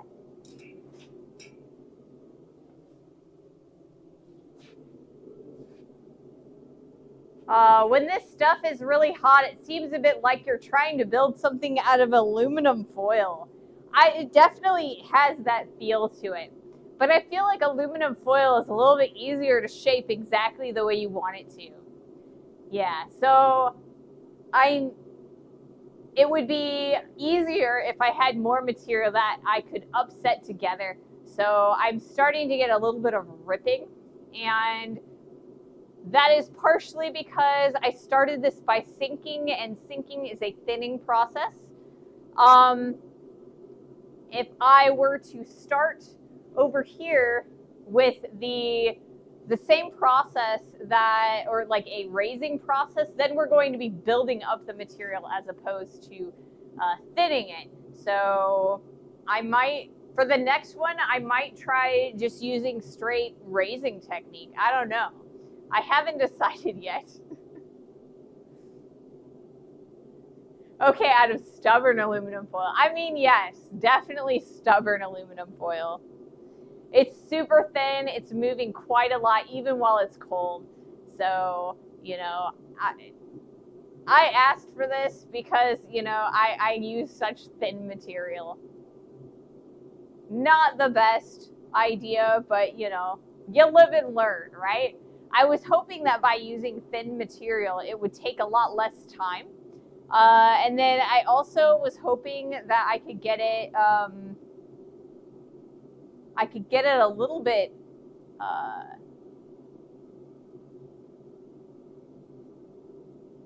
or I guess, I think it's too big too. Like I was anticipating doing something like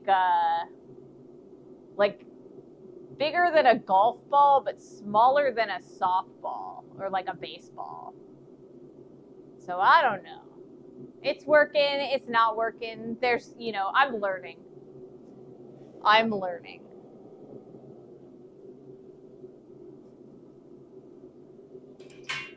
Whoops.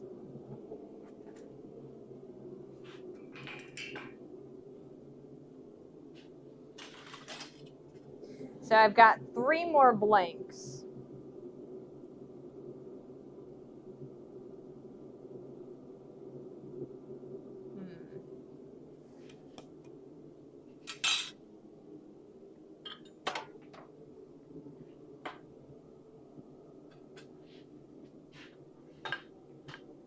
Stay.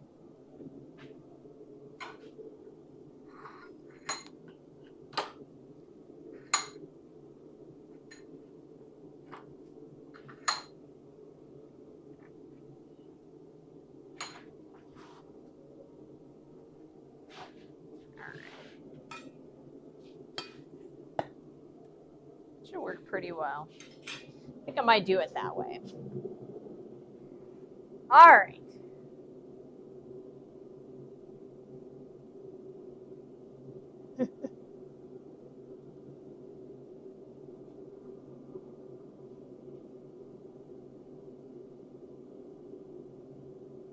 So we're back from our ad. So it says, so what you doing next? It's pretty early. So I actually made 3 blanks because I was gonna spend the day making bells, right? Just like we spent that day working on nails, and then we spent that other day where we just worked on forge welding. So my plan was just to kind of perfect the bell and then start making a few of them. And I might still do that. I've learned quite a bit from this bell. So I think that I want to use your lovely hammer and try using the stake and see if I can't get a lot more material to, upset by using a raising technique instead of a sinking technique. And I might regret that, and it might break, and it might be the exact same problem that I had previously. But, I don't know until I try it. So we're going to try a different technique and see if it's any better as our next project.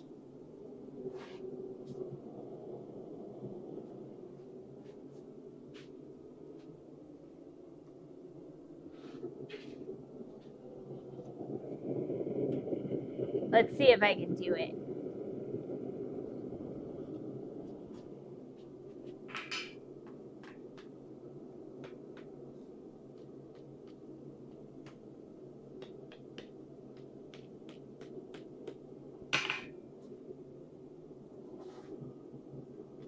I gotta put the clacker in there, right?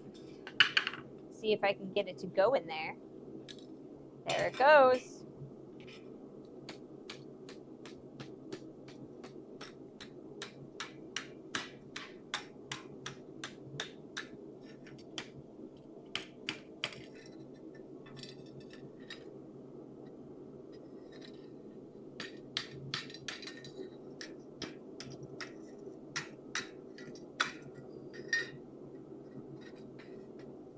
So I think that it's going to be a little bit closer to like a cowbell, You can kind of hear it.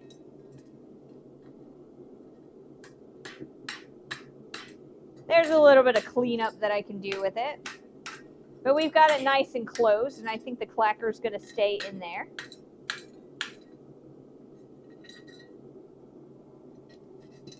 At least I hope it's going to stay in there.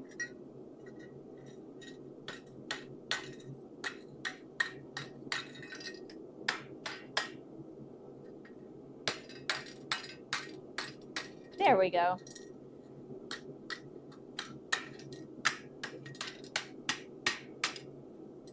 All right, so we've got our first bell.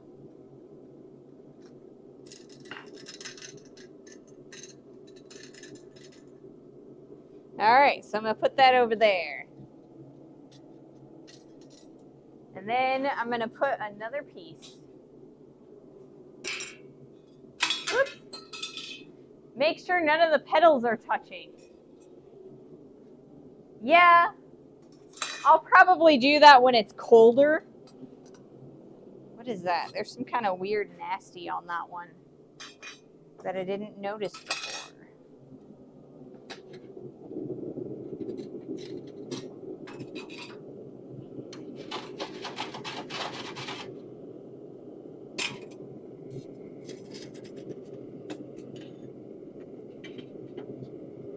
All right, there's that.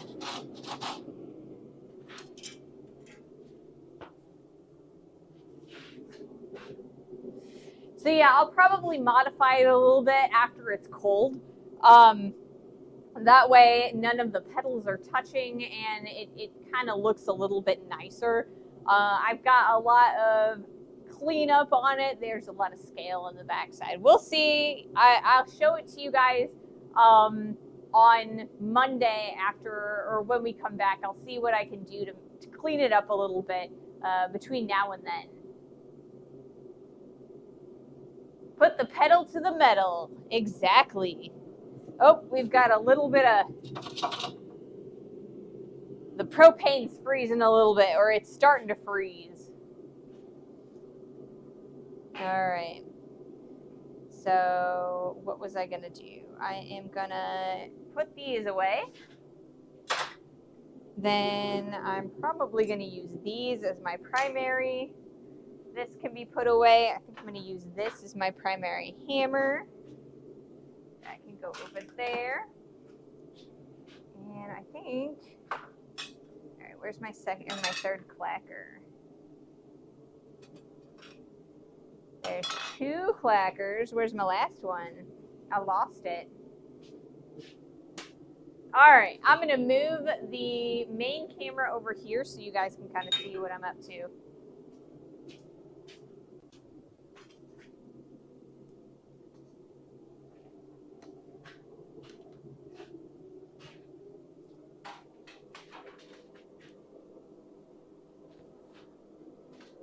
Ooh, as I get caught in the cords. There we go.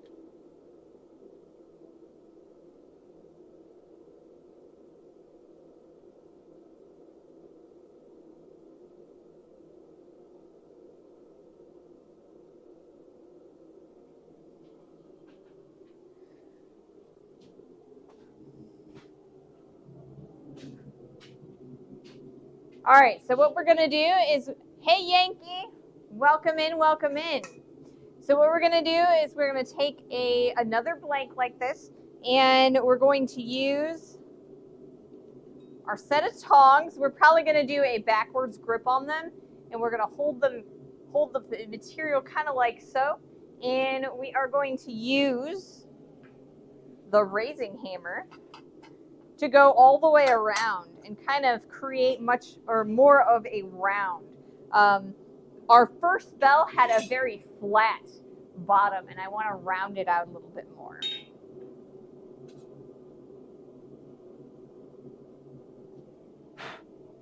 Actually, you know what? I think I'm going to take Lexi's advice and do the pedals first. I think that might make it a little easier.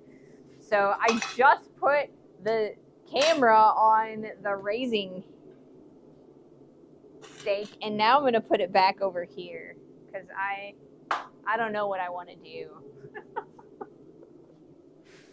I don't know what I want to do, guys. I don't know what I want to do.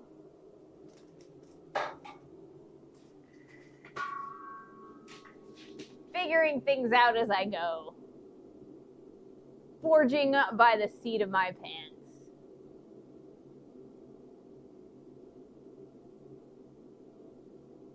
Sometimes that's the funnest way to go about it.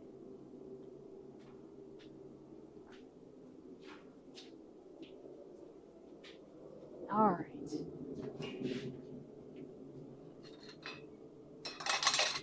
That over there and that over there, and I'll take this guy. We're going to use the spoon indentation and do the pedals first. So let's try this.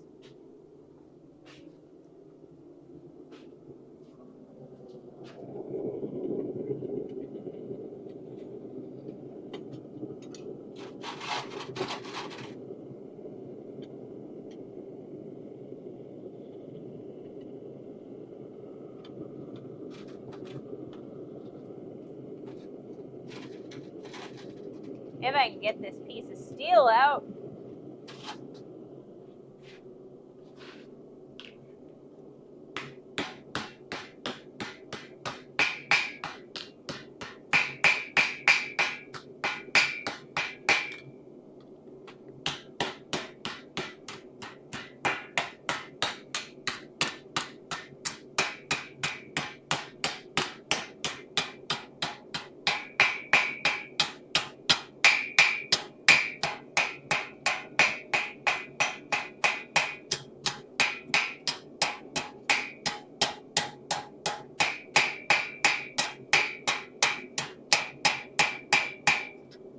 All right, let's start with that. I think that's a pretty decent start.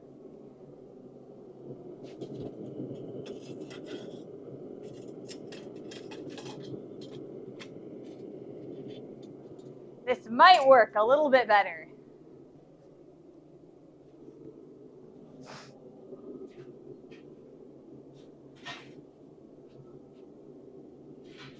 Or it could be a disaster. Who knows? Not me. But I'm having a lot of fun, actually. You know? Solving puzzles. That's kind of what I'm doing here. And I really enjoy solving puzzles to begin with. So, you know.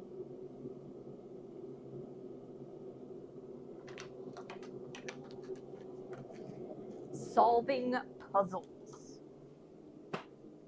All right, we've got plenty of heat, so let's try another pedal.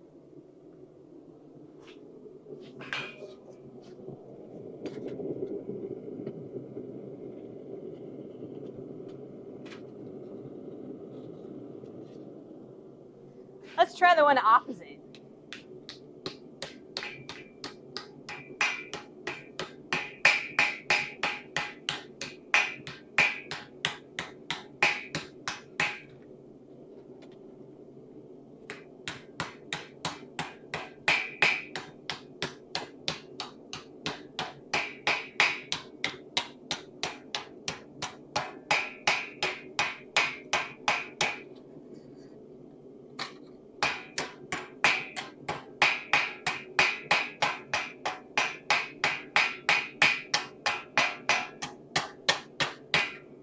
All right, now we got two. So we're gonna do a third pedal. See how this is working.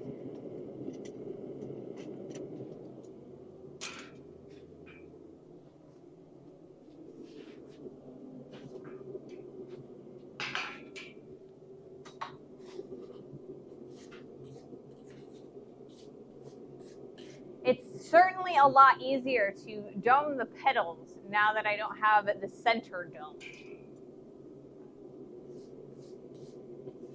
already.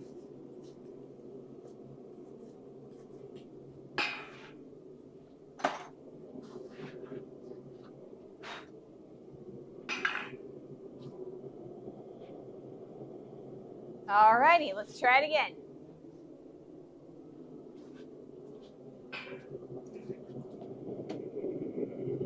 We're gonna keep on keeping on and see what we can do. See if we can solve this puzzle.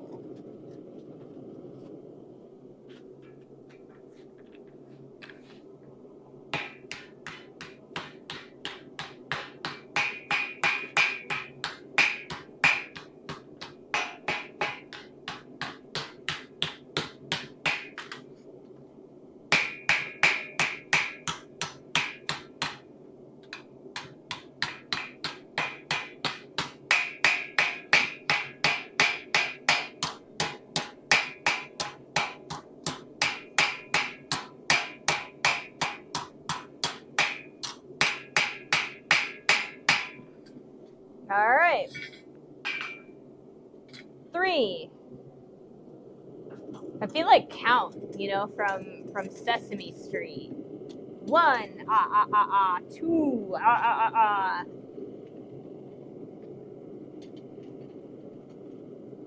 There we go.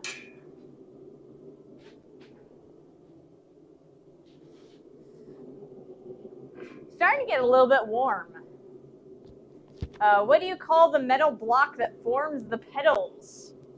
The metal block that I am using that forms the pedals, this guy right here, is called a swage block.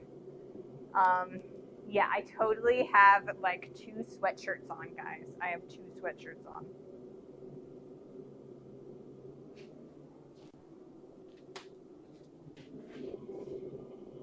Whoops. And we'll put that in there. So yeah, this is a swage block. It has indentations on all 6 sides of this rectangle. There are 2 large forms on the back side, and then I have domes, or I guess half rounds and half like 90-degree corners on the rest of the sides. This is an incredibly awesome tool to have, but it's not really essential. You can get most of what this tool does with a piece of wood or like a stump.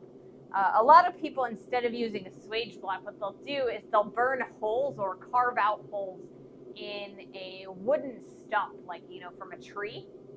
And it works beautifully, you know? You don't have to have super expensive tools in order to blacksmith. Layers are better for forging, in my opinion. One thick coat makes me either hot or too cold if I take it off, right? That's kind of, I was like, this is probably going to be good for later in the stream because it's too cold not to wear anything, just be in short sleeves.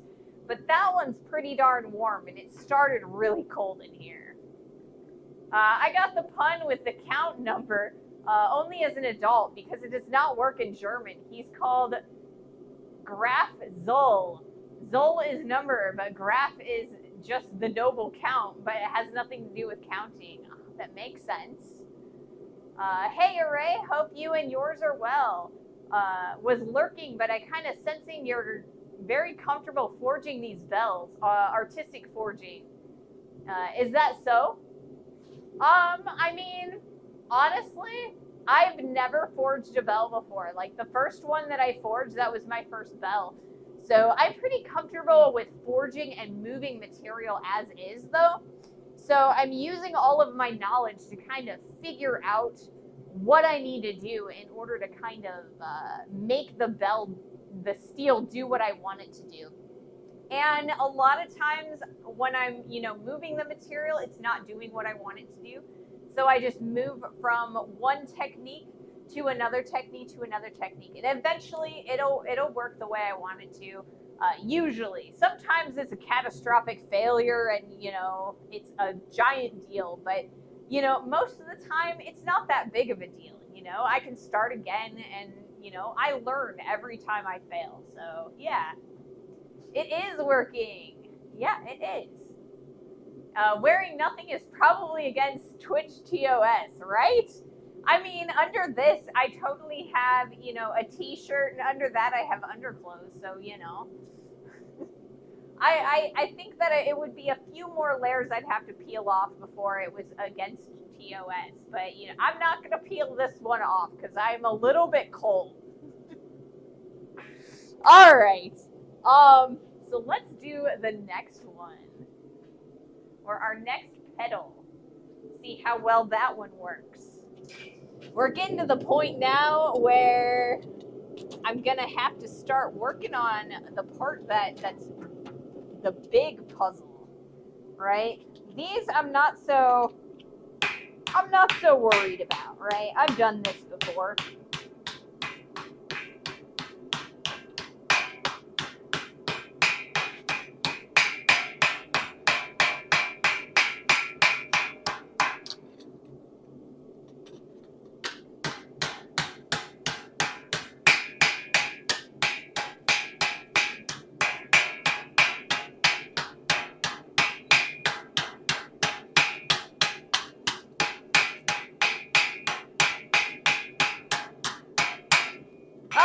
So I have all of those petals nice and domed in. They're very rounded.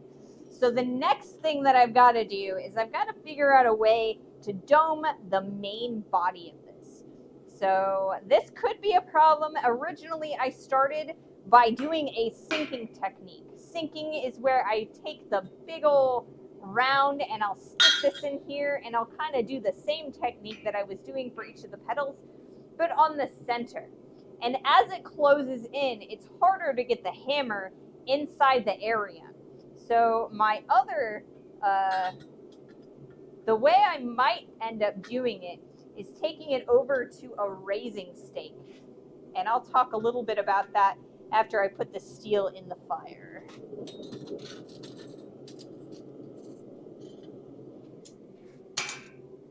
Jingle, jingle!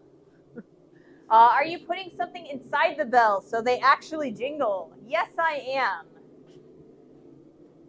So I cut off these little blocks or cubes of steel, and I'm sticking them inside of the bell. How hot is this? Dead cold. You can kind of hear it. So it's not too bad, actually. I got myself a piece of wire to kind of try this out a little bit. If I move this like that, then maybe I can kind of get it to go in there, and then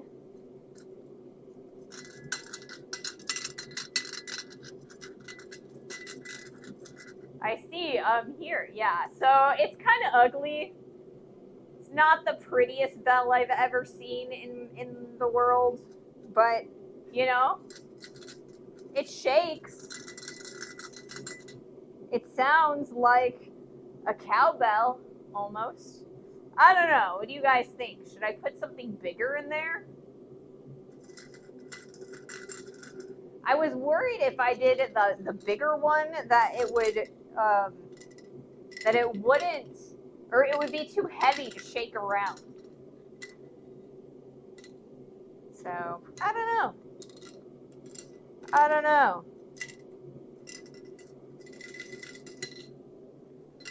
So that's bell number 1. Not the best bell in the world, but it's something. It works. What is this?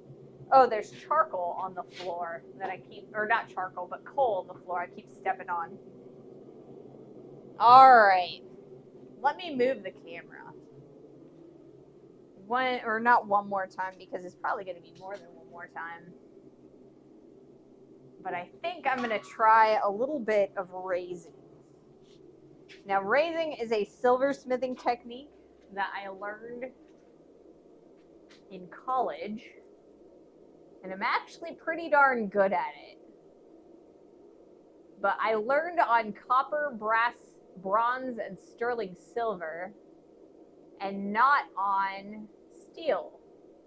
Steel is very particular, and it does not behave the same way as copper does.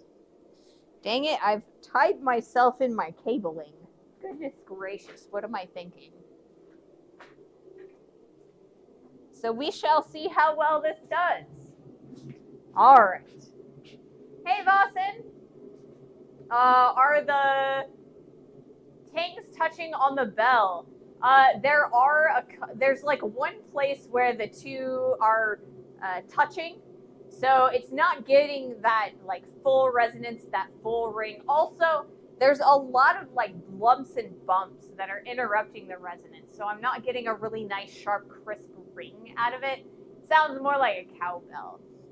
This is something that I need to work through the problem on, but you know, I'll eventually get there. It'll take me a little while. I probably won't get there today, but you know, sometime in the future, I'll get some really nice bells with some good resonance. I'll figure it out. I've seen people use ball bearings for jingle. Not sure if the hardened steel makes a difference in the sound though. Honestly, I'm not sure. It's all about resonance when you're looking for, you know, that bell ringing sound. So something that has a lot of resonance, a lot of conducting, is going to sound a lot better than steel. So, you know, your copper, your brass, they're going to sound a lot better. The resonance, the way it vibrates on a molecular, because I can speak, level. You know, that's why your bands, the drum sets, they have those lovely brass cymbals. Now I want a hollow bell with beads inside instead of Russian dolls. A hollow ball with beads inside, right? Okay, let's see how well I can raise this. Oh, we got an ad starting in about 3 minutes. I think I can beat the ad, though. We'll see how well this goes.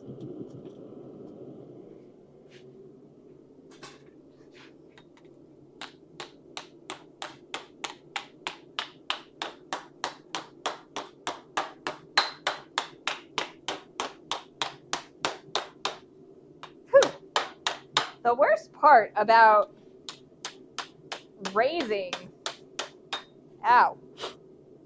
steel is that all of the scale always comes off of it. Oops, I dropped it. The scale is constantly coming off of it, you know?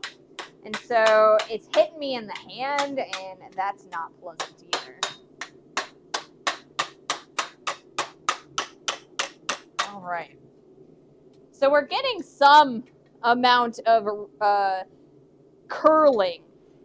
So this particular, as I've said many times since we started making our own raising stake, this one is not designed to really give us a really deep and bulbous curve. This one is more of a shallow curve. We'll see what we can do with it though.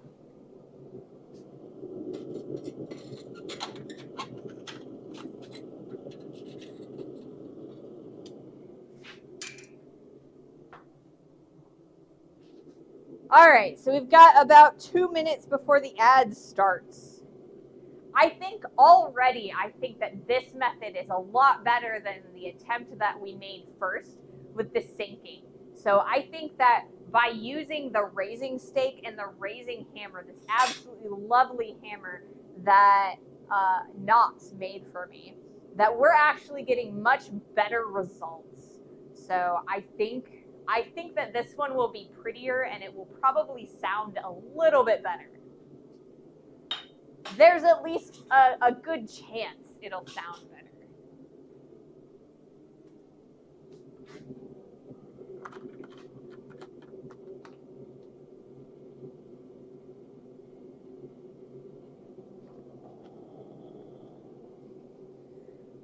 My gas is starting to freeze up, so I might have to flip tanks again.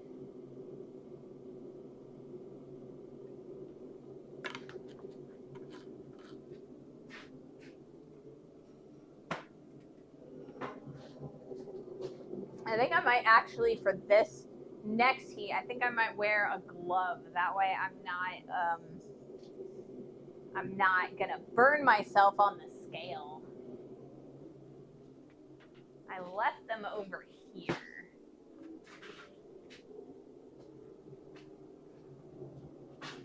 All right.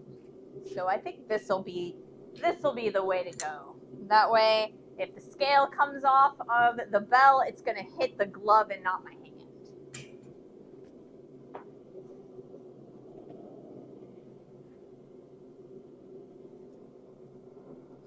My hair's starting to fall down. It's kind of weird. Alrighty. Those two can stay there. I've got that. We're good to go. Now I'm just waiting on the ad.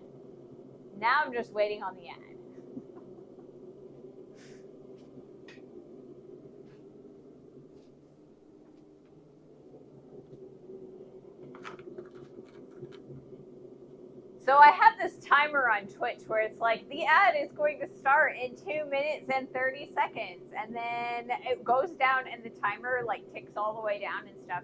And then after the time, there it goes. It's random as to when it actually occurs, like the actual ad. Just do you.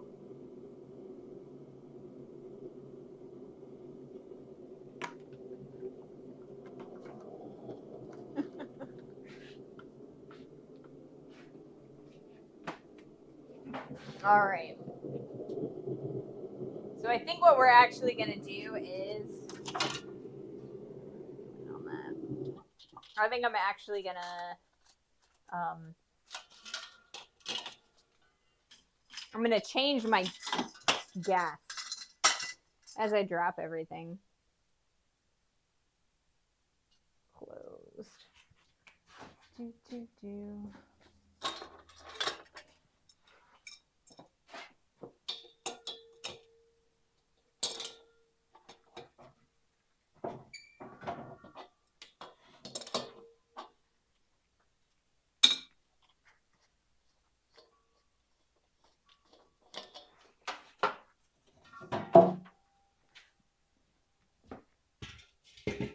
All right.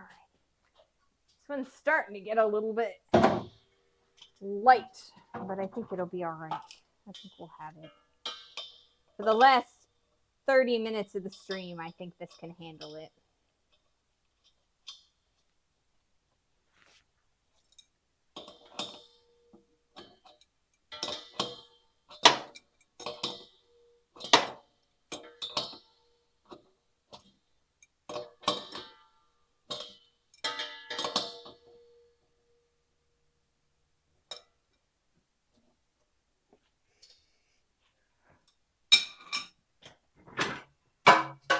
Oops, I'm dropping everything today.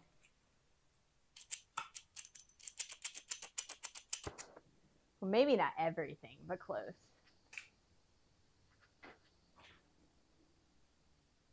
Fact to Joan, thank you so much for the 100 bits. Thank you so much. I do need profane fun. Yes. Thank you so much for that generous donation. Here we go.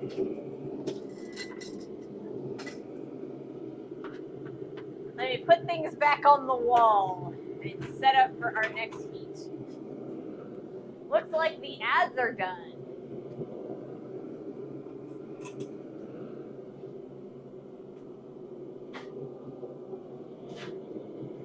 I'm dragging coal all over the place because over there where I keep putting the camera is where my coal forge is, and there's a whole bunch of coal all over the floor. I gotta clean up and sweep, but you know, it's one of those things where I never want to do it, you know. I should just like come out a little bit early and sweep up. Pish posh, merely a token. Yes.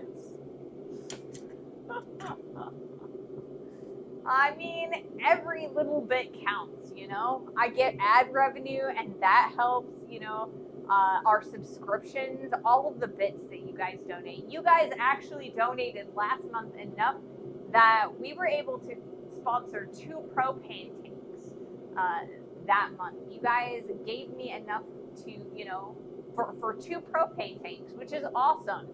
And then some of you individually donated an entire propane tank. So, I mean, I have enough for propane fund for a couple weeks still.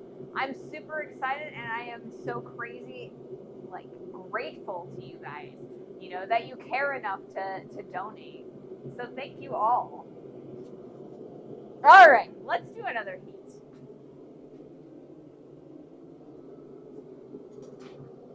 See how well this goes.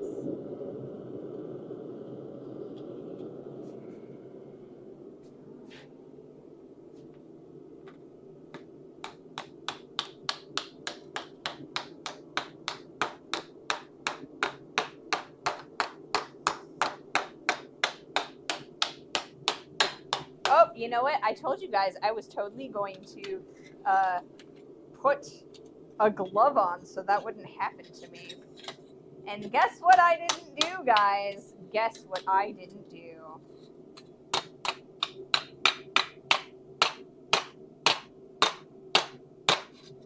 So now I've got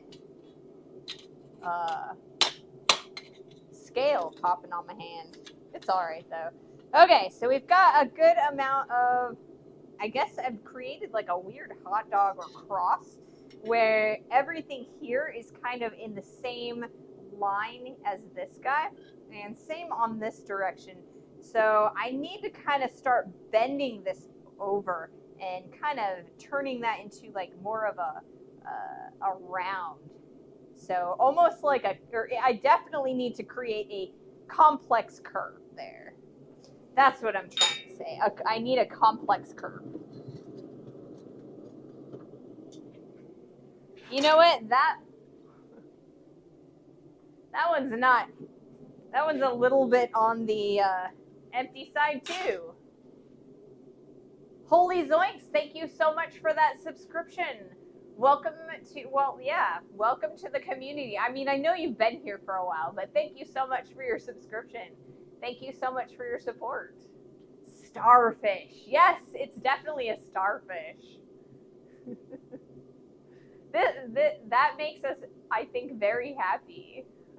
Yeah, the scale bit me. Not really bad because it's cooling down really quickly. So the scale isn't quite as hot as it would be if it was like super, super hot. Or I guess the steel was super hot, but it is going cold relatively easily between the forge and here. You know what? I had better luck on the last propane tank, so I don't know. Goodness gracious. We might be doing this a little on the cold side. All right, let's do a couple more heats here before blue to red metal. Thank you so much for that subscription. Wow.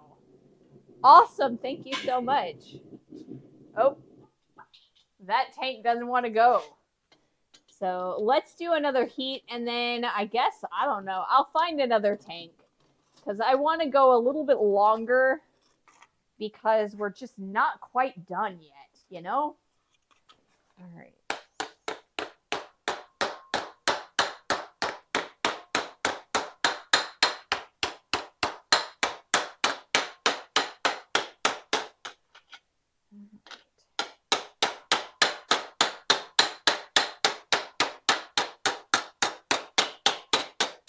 This is working pretty well, actually.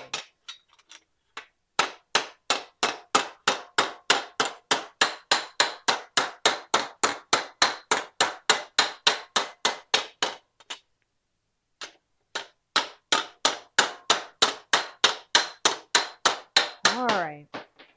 So we've got a round that's actually starting right in here. And then it's kind of separating from the petals that we've already done. So we are getting a round in there. I think the next thing that I probably need to do is see if I can't like do a tiny bit of sinking to get a little bit deeper of a round. Like I said, this is a very shallow raising stake. So I gotta take a look at my propane real fast. Hello, Ray. Stopped by to see you at work, so decided to support you with a sub. You have a very interesting stream. Well, thank you so much for joining, and welcome to the stream. I hope you're having fun. I know I am. Today, I'm kind of learning. This isn't something that I've ever done before, but I'm having a lot of fun, and it's a problem-solving stream today. All right, let's see if I can't find another propane tank to hook up, because that one was a little bit too empty. I apologize for that. This one seems a bit heavier. Let's try this one.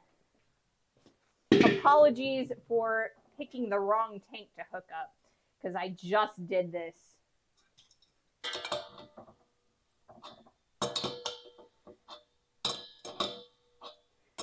Literally, we got like one heat out of that tank. Goodness gracious.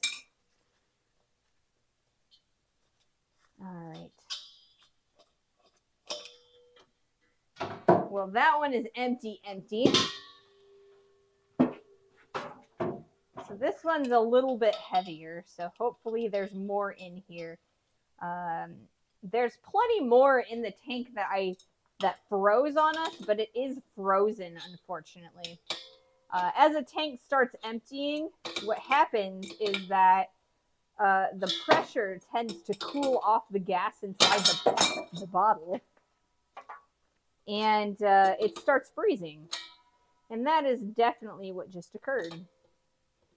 So, unfortunately, I don't have another full bottle to change to today.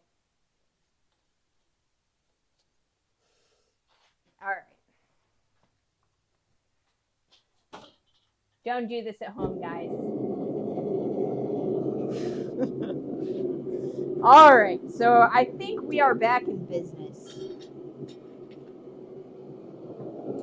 I think we're back in business.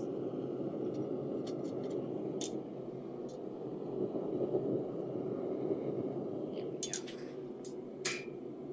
Okay.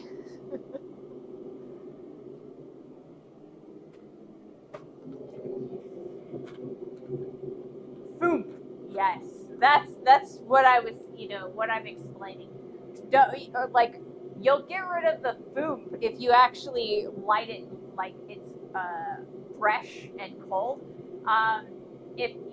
But the reason we got that foom, that like little explosion, is because the gas was ignited when it hit the wall of the forge, because the forge was still hot from the previous heat.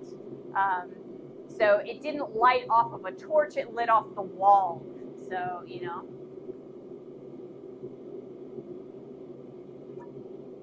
not the safest thing in the world to do.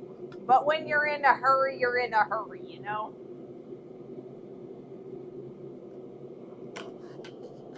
All right.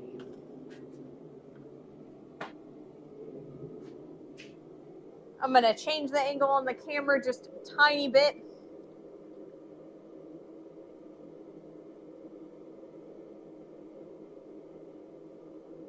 Oh, that's making it way out of focus.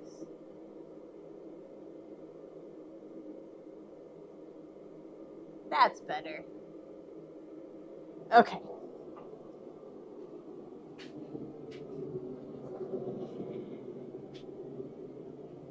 Let's try this.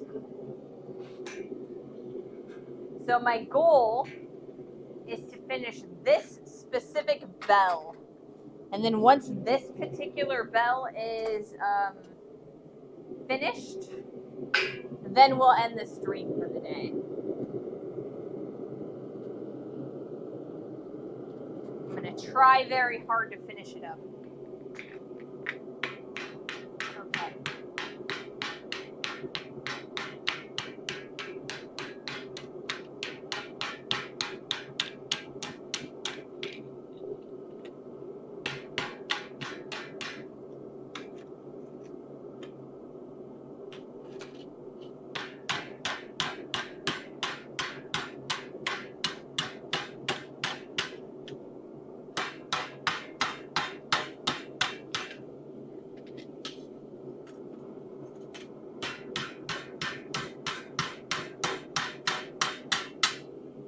So what we're actually doing there by hammering directly on the top of those bumps is we're actually forging that material back in on itself. It's making it thicker. And that is, in essence, what raising is actually doing. So you want to forge back all of those little lumps and bumps in a very meticulous way.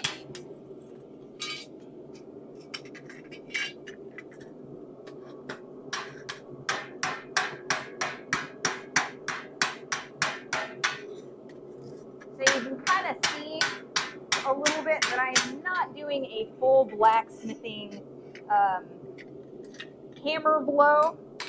I'm doing very small and shallow ones, and that is because I'm trying to maintain, I'm not trying to thin things out, I'm just trying to maintain the angle at which I'm getting. So we're starting to get a little bit, I need more heat, but it's starting to come closed. Oops. Starting to be closed.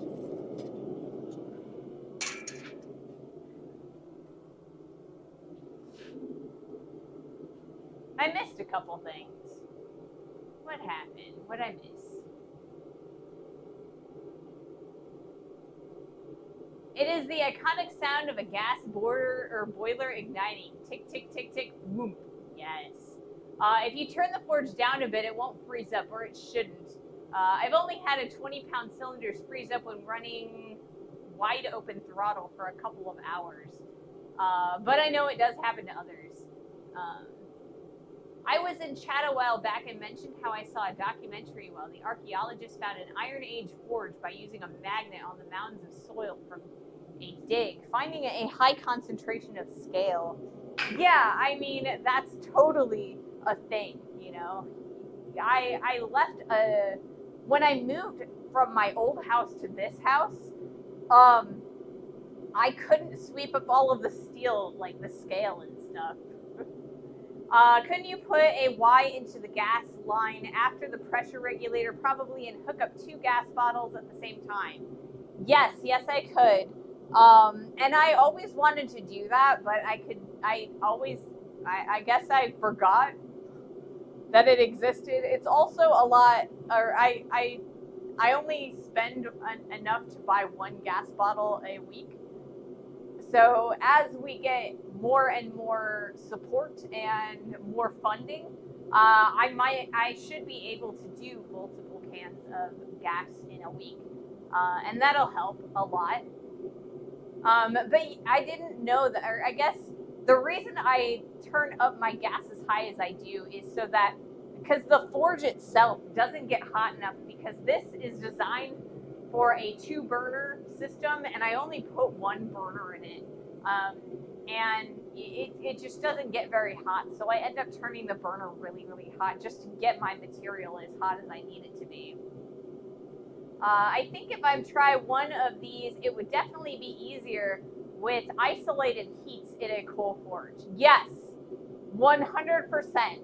It is so much easier to work with sheet, with isolated heats in a coal forge, right?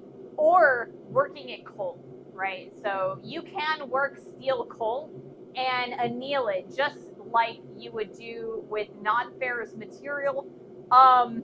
But it's easier, like you don't get as much movement, and you can't use as thick of material if you are working at coal. So there are several other ways that you can go about doing this. This is the method that I chose this time. It's probably not the best method. You know, definitely not the best method. I will say that.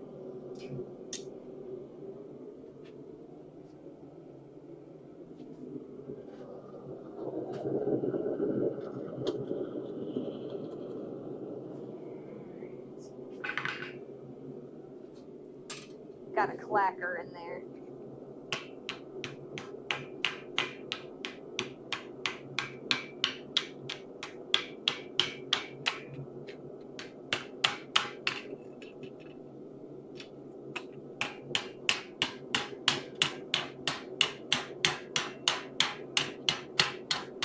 All right, now we're going to spend a little bit of time working those creases again, trying to flatten them out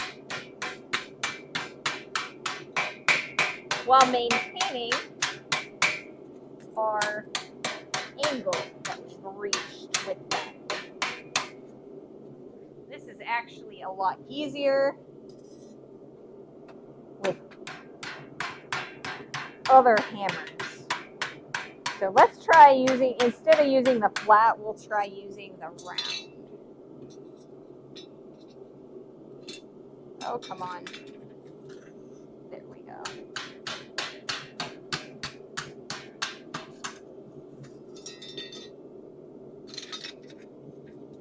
All right, let's try this one.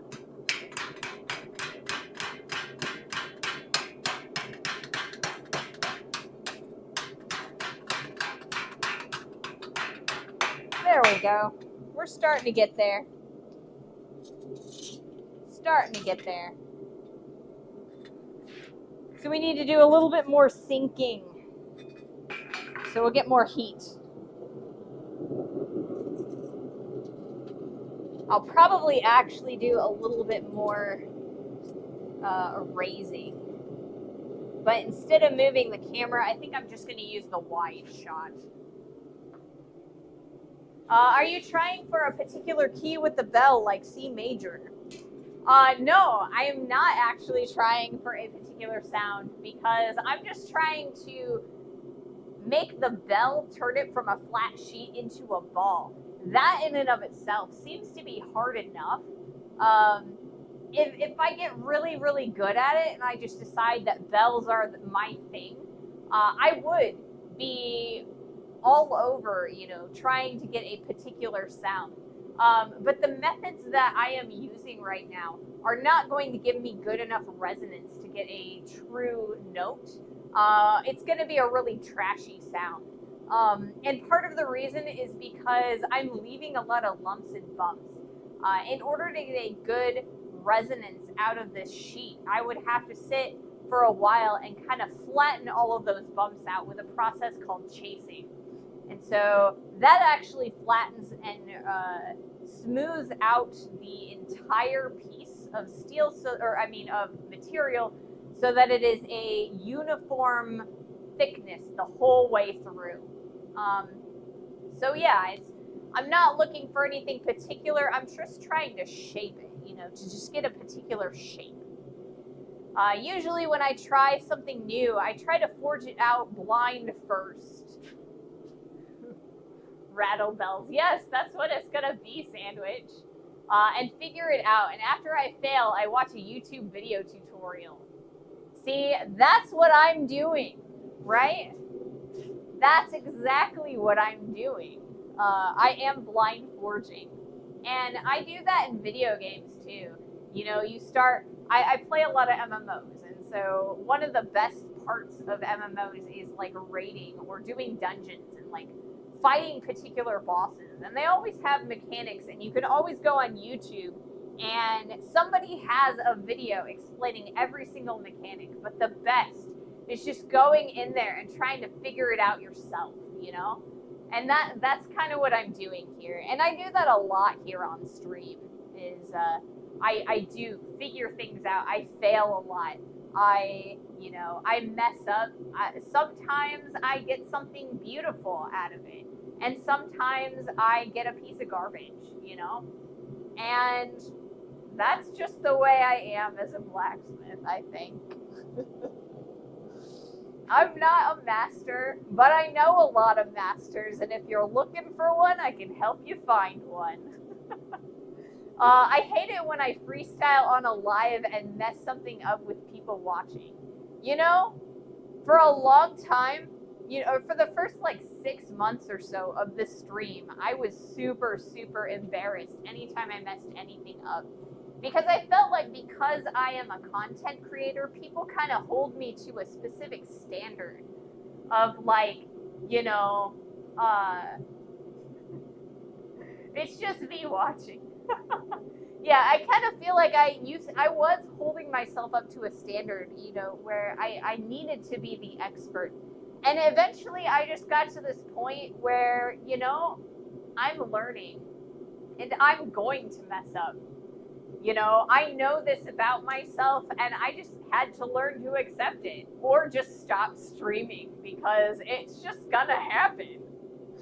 So, and watching Alex Steele's videos and really helped me, because Alex Steele has a couple different series where he actually screws stuff up.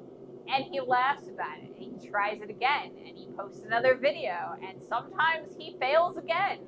He just did that series of the where he was trying to forge weld barrels, not gun barrels, but barrels nonetheless. And he still hasn't perfected it, and there are still cracks in his forge weld, and it's still entertaining. So that's my new, it made me feel a lot better about failing live on stream. So this is who I am. If you want perfection, find another blacksmith, but here I am. I have fun, and I hope you guys do. I try to make sure that you guys are aware of what's going through my head, though. What am I thinking? What's my next step? What's my next goal? And I think that's where I excel in the stream. Or at least that's what I think. You guys can tell me if I'm wrong. So I'm doing a little bit of sinking in a similar fashion to what I was doing with the raising. I'm doing a round section, and I'm kind of doing it from the outside and going in towards the center.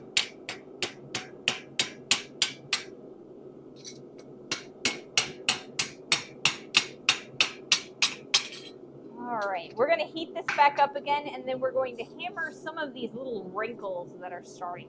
I like seeing those wrinkles because those wrinkles, I can fix those. Those are easy to fix. And as long as I fix them correctly, and I know I will, we're going to maintain the round shape. And slowly but surely, we're going to close this bell.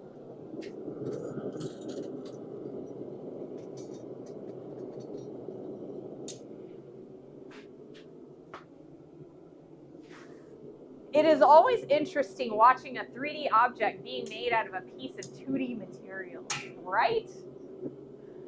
You are the only blacksmith I'll ever watch. Really? There's a lot of good ones. There's a lot of better blacksmiths who have a better idea of what they're doing, you know?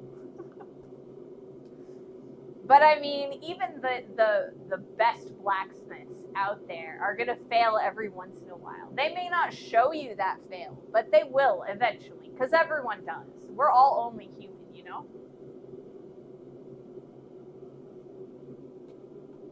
Well, that's not nice. Holy. You should watch Knots. Knots is an amazing blacksmith, and they stream on YouTube. And then, I mean, we had Dirty Smith here earlier, and Dirty has an amazing YouTube channel. I learned a lot of the things that I know about blacksmithing from Dirty Smith's channel. And Alex Steele's channel. You know, there's a lot of blacksmiths out there that have some really good content.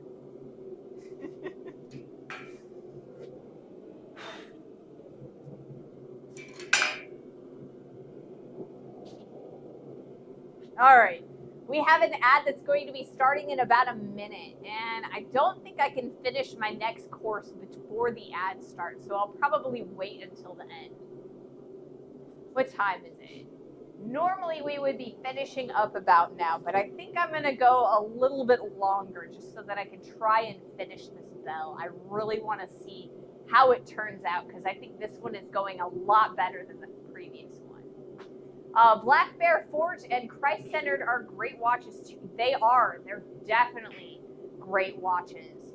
I watch Black Bear all the time. And see, Lexi was talking about how, you know, she will cold blacksmith and then watch somebody who knows what they're doing. That's who I watch. When I want to learn how to do something, I watch Black Bear. Ray, that's so considerate. I thought they were people, not watches. Like this kind of watch. Jane and Fox, welcome, welcome. All right. So at some point, an ad is going to start, and it's going to cut me off, and I'm going to look over, and the ad's going to be there, and I'm going to be like, well, lame. You know, half the people didn't see the end of that sentence. For Knives, the Rivers Experience is my favorite streamer. No one knows how to burn a horseshoe like Lexi.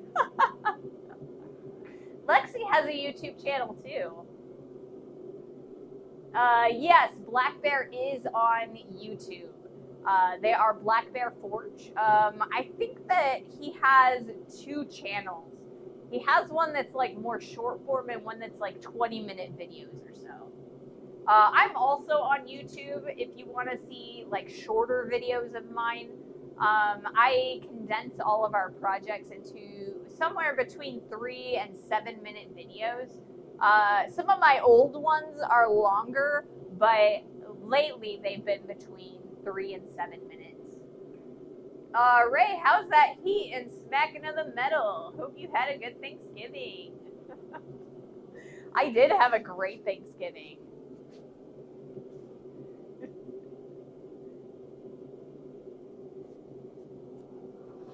All right. I got an ad going and I can't read you guys' stuff. Whoops. What do I got?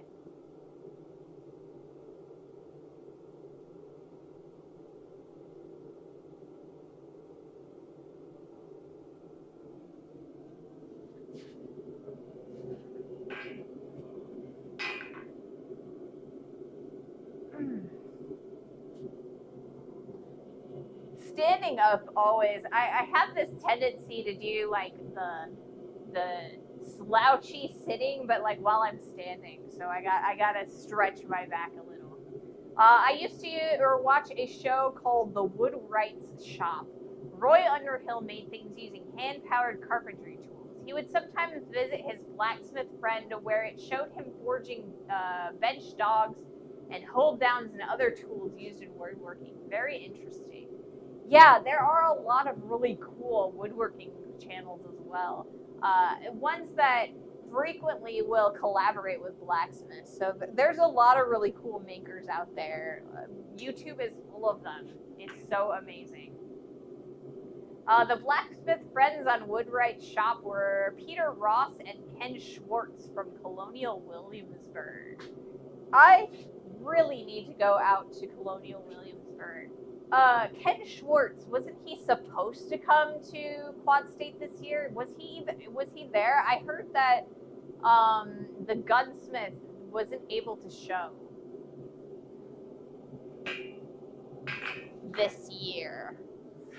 I'm gonna do another heat while I am thinking about it.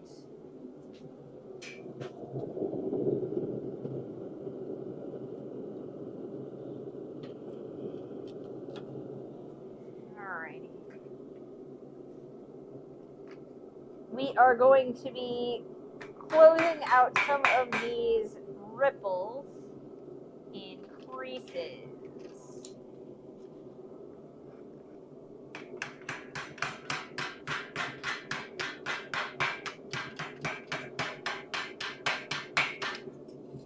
Right.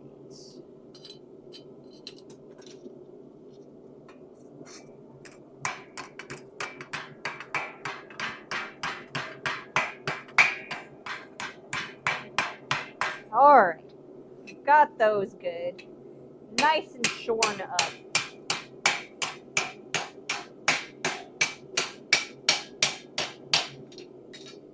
All right, now we're starting to get to the point where it's going to start getting a lot harder for me to fit the hammer in the dent or inside the bell.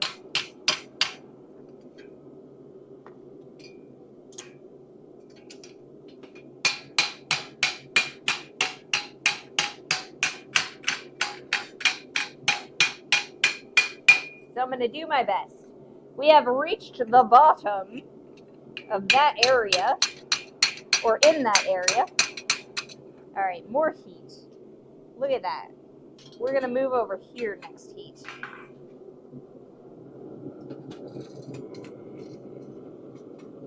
If I can get this in the heat at all.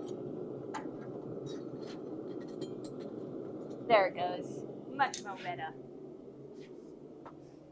Richard Sullivan was a no-show. He was a gunsmith usually at Quad State. Oh, okay. Yeah, I wasn't. It's been a while since I looked at the brochure. I was not able to watch interview the Williamsburg gunsmiths. They were like on my list, but I didn't get a chance to. I was super swamped. Yes, I'm intending so good, or I am indeed so good at burning horseshoes that I can burn those, or burn 3 in a row in 15 minutes in the same live stream. Good times. Ugh, that would be obnoxious. Yeah, Peter Ross is the one I remember. Yeah. Awesome. I've only seen Peter a couple of times in real life, but Ken grew up in northern New York, and I've had the opportunity to see Ken demo quite a few times. Cool. I really need to get out and see more blacksmiths, like live. I've just last year started going to more of the conferences. So I went to the Missouri Blacksmith Association's conference, the Indiana Blacksmith Association conference, and then I went to Quad State. Next year, I want to go to all 3 of those and then more. I would love to get out and about and interview all kinds of blacksmiths and learn as much as I can. That is one of my goals. And Steve Mankowski, who is used to working at Williamsburg, or who used to work at Williamsburg. Cool. Okay, we've got enough heat, so we're going to do another heat. Let me make sure that I have enough footage on my card. I only have about 30 minutes that I can record in any one given block. So there we go. Okay. Pull this out. We're going to come over here.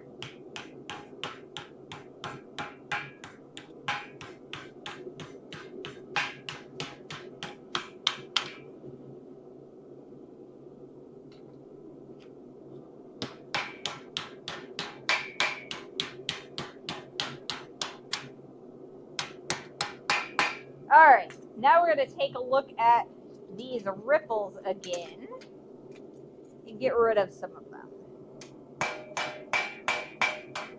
Make sure that we're not folding them over.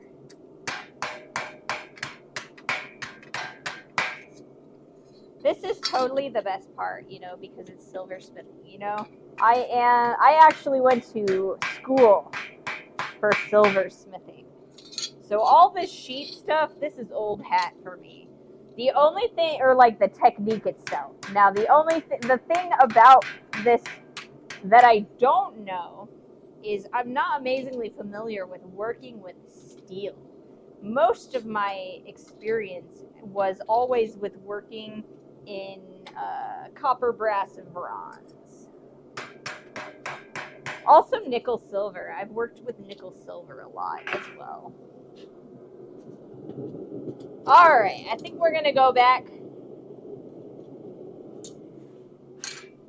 to the steak. Just watching a tiny bit of Black Bear, he seems very good. He is. He's like super good. Like I said, he's the guy that I watch when I need to learn something. You know? He's really good at it. And I learn a lot every time I watch, even just one of his shorts. Lexi, what are you doing after the show?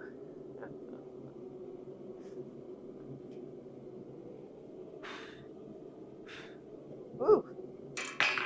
Lowering the scale back at myself. He's like the Bob Ross of blacksmithing. Happy little trees. Alright, I'm going to move the camera view over here so that I can see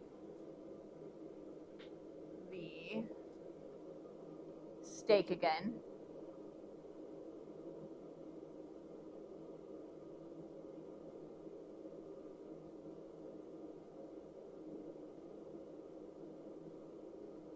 Okay.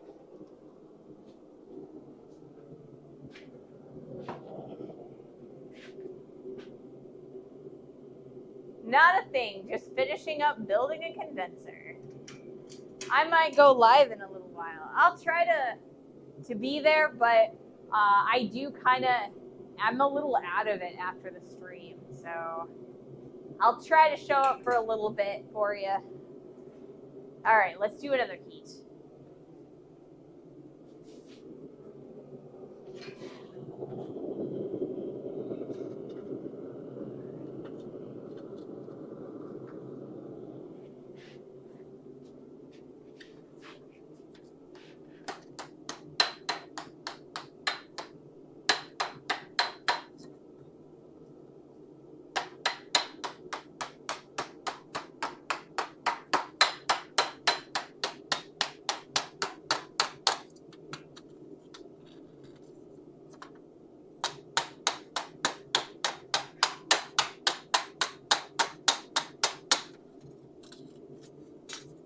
Ah! I dropped it! Raw.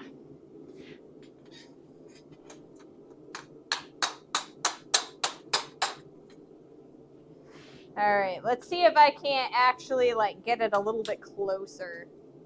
We got a little bit of a flat going here, and that's not amazingly good, but it's also not as bad as the previous one. So I think for our next heat, we're going to try and close it a little bit. I am starting to get a little bit tired and a little bit to the point where I'm going to need to end the stream here shortly. Knots, this hammer is amazing. I love it.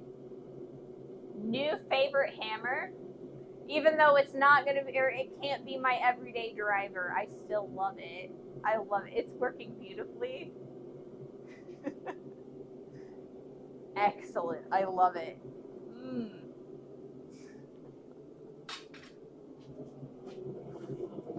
All right.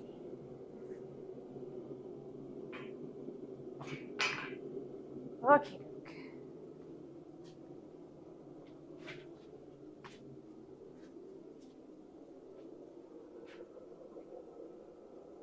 The best hammer.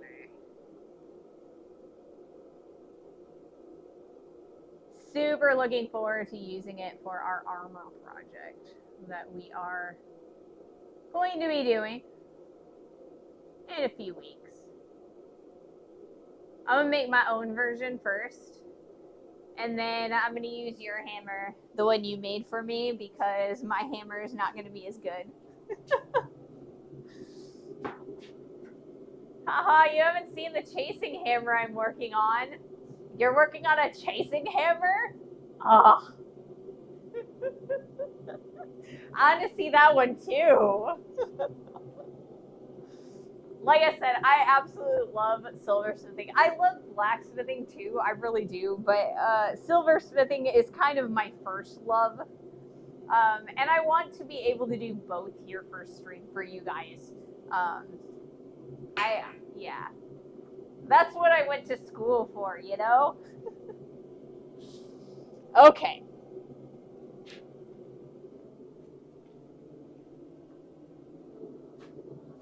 Okay. Yeah, I have a college education in forming sheet metal, guys. Let's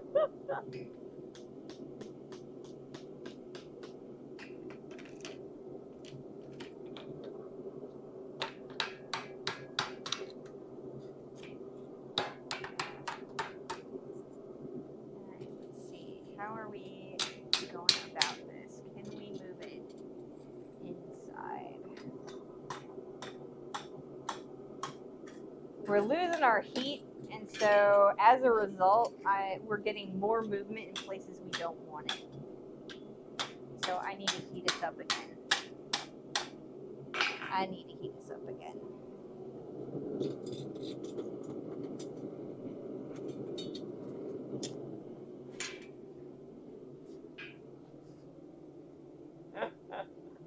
You really shouldn't be chasing people with a hammer, right?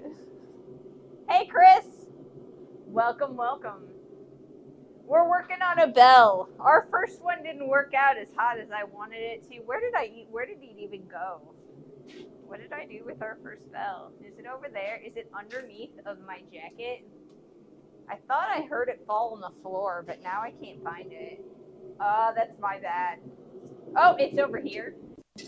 Haha. See, this is the first bell that we made. It jingles a bit. Not amazingly well. It's kind of flat, but it's not too bad. That thin metal cools down quickly. It does.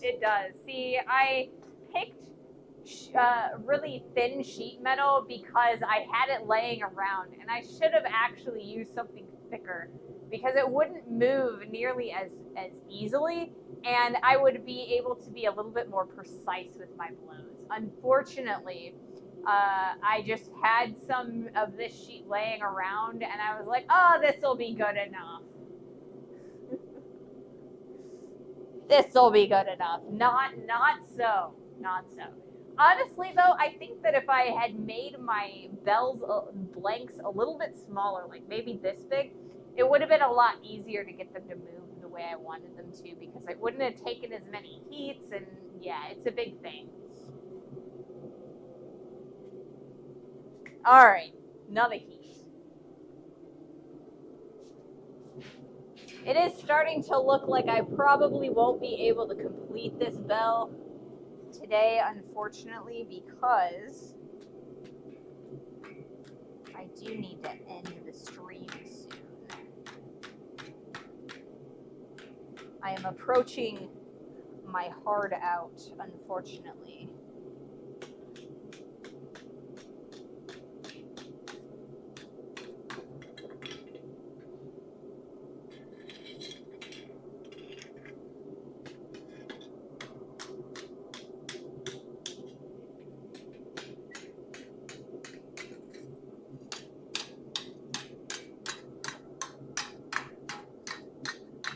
All right.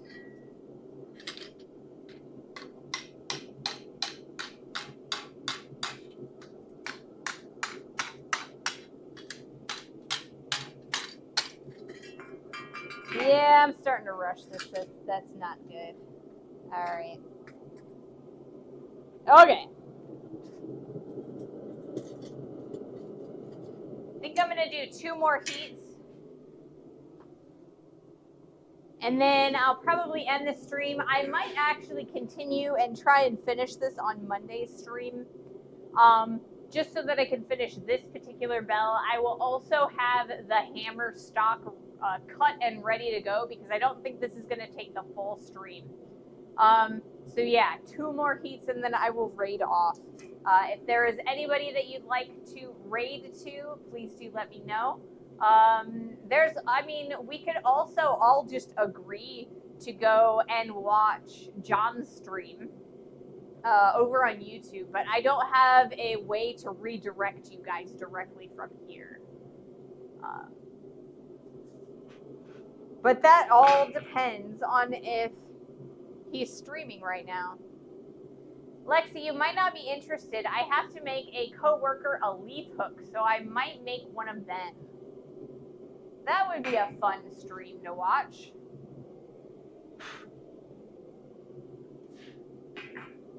That could be a fun stream to watch. All right. Lexi has seen me make a few of them. That's all right. It's all right to watch the same thing over and over because everyone goes a little bit differently, right? Am I right? Am I right? All right, let's do my next heat.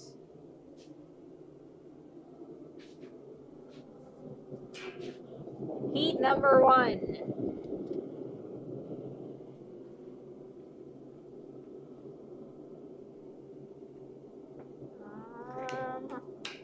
I'm wasting all my heat, guys. Wasting.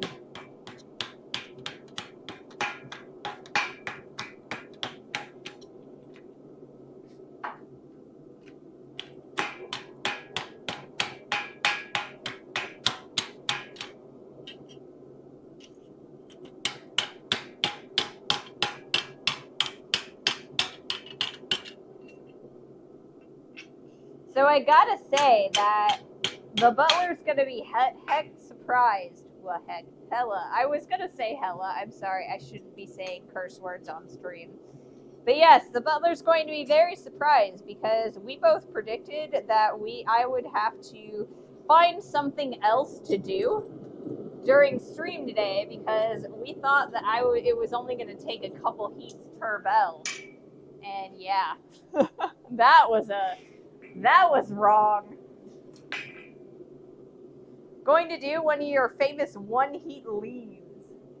No, I haven't made a leaf in forever.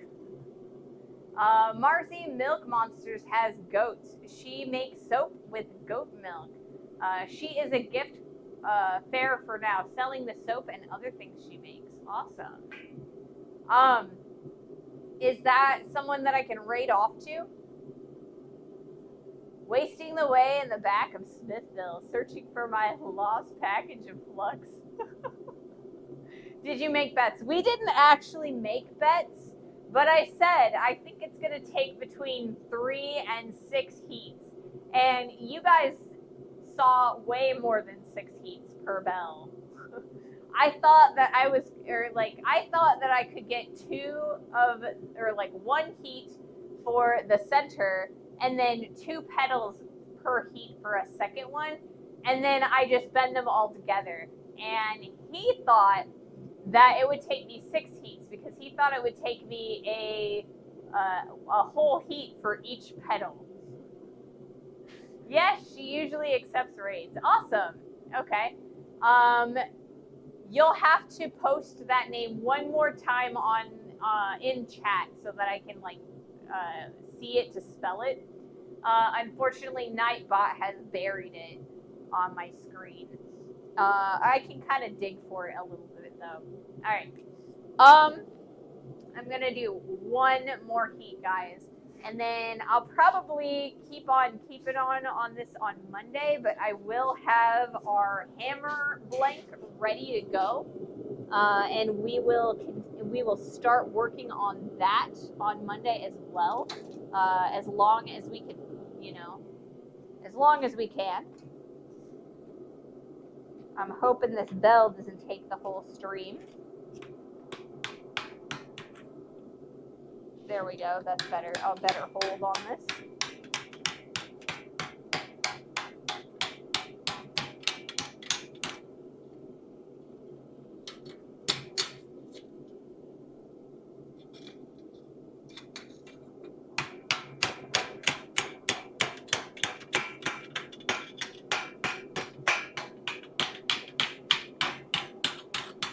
Alright, this is looking a lot better than our previous bell. A lot better.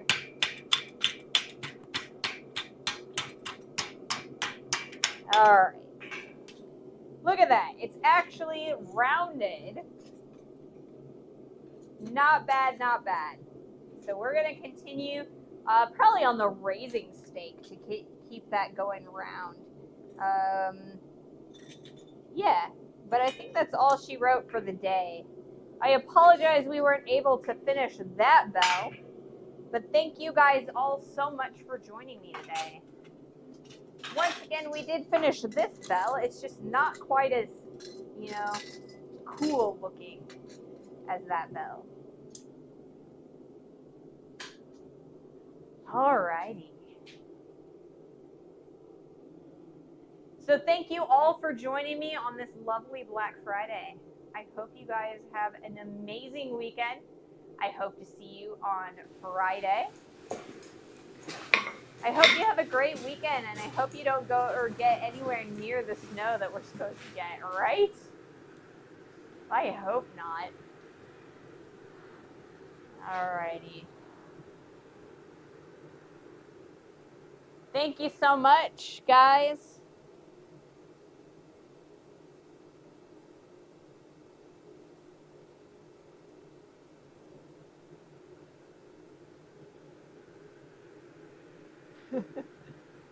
We'll see you guys later. Have a wonderful weekend. Hope to see you Monday.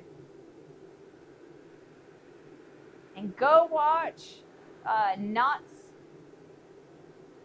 later on. All right, guys. Bye.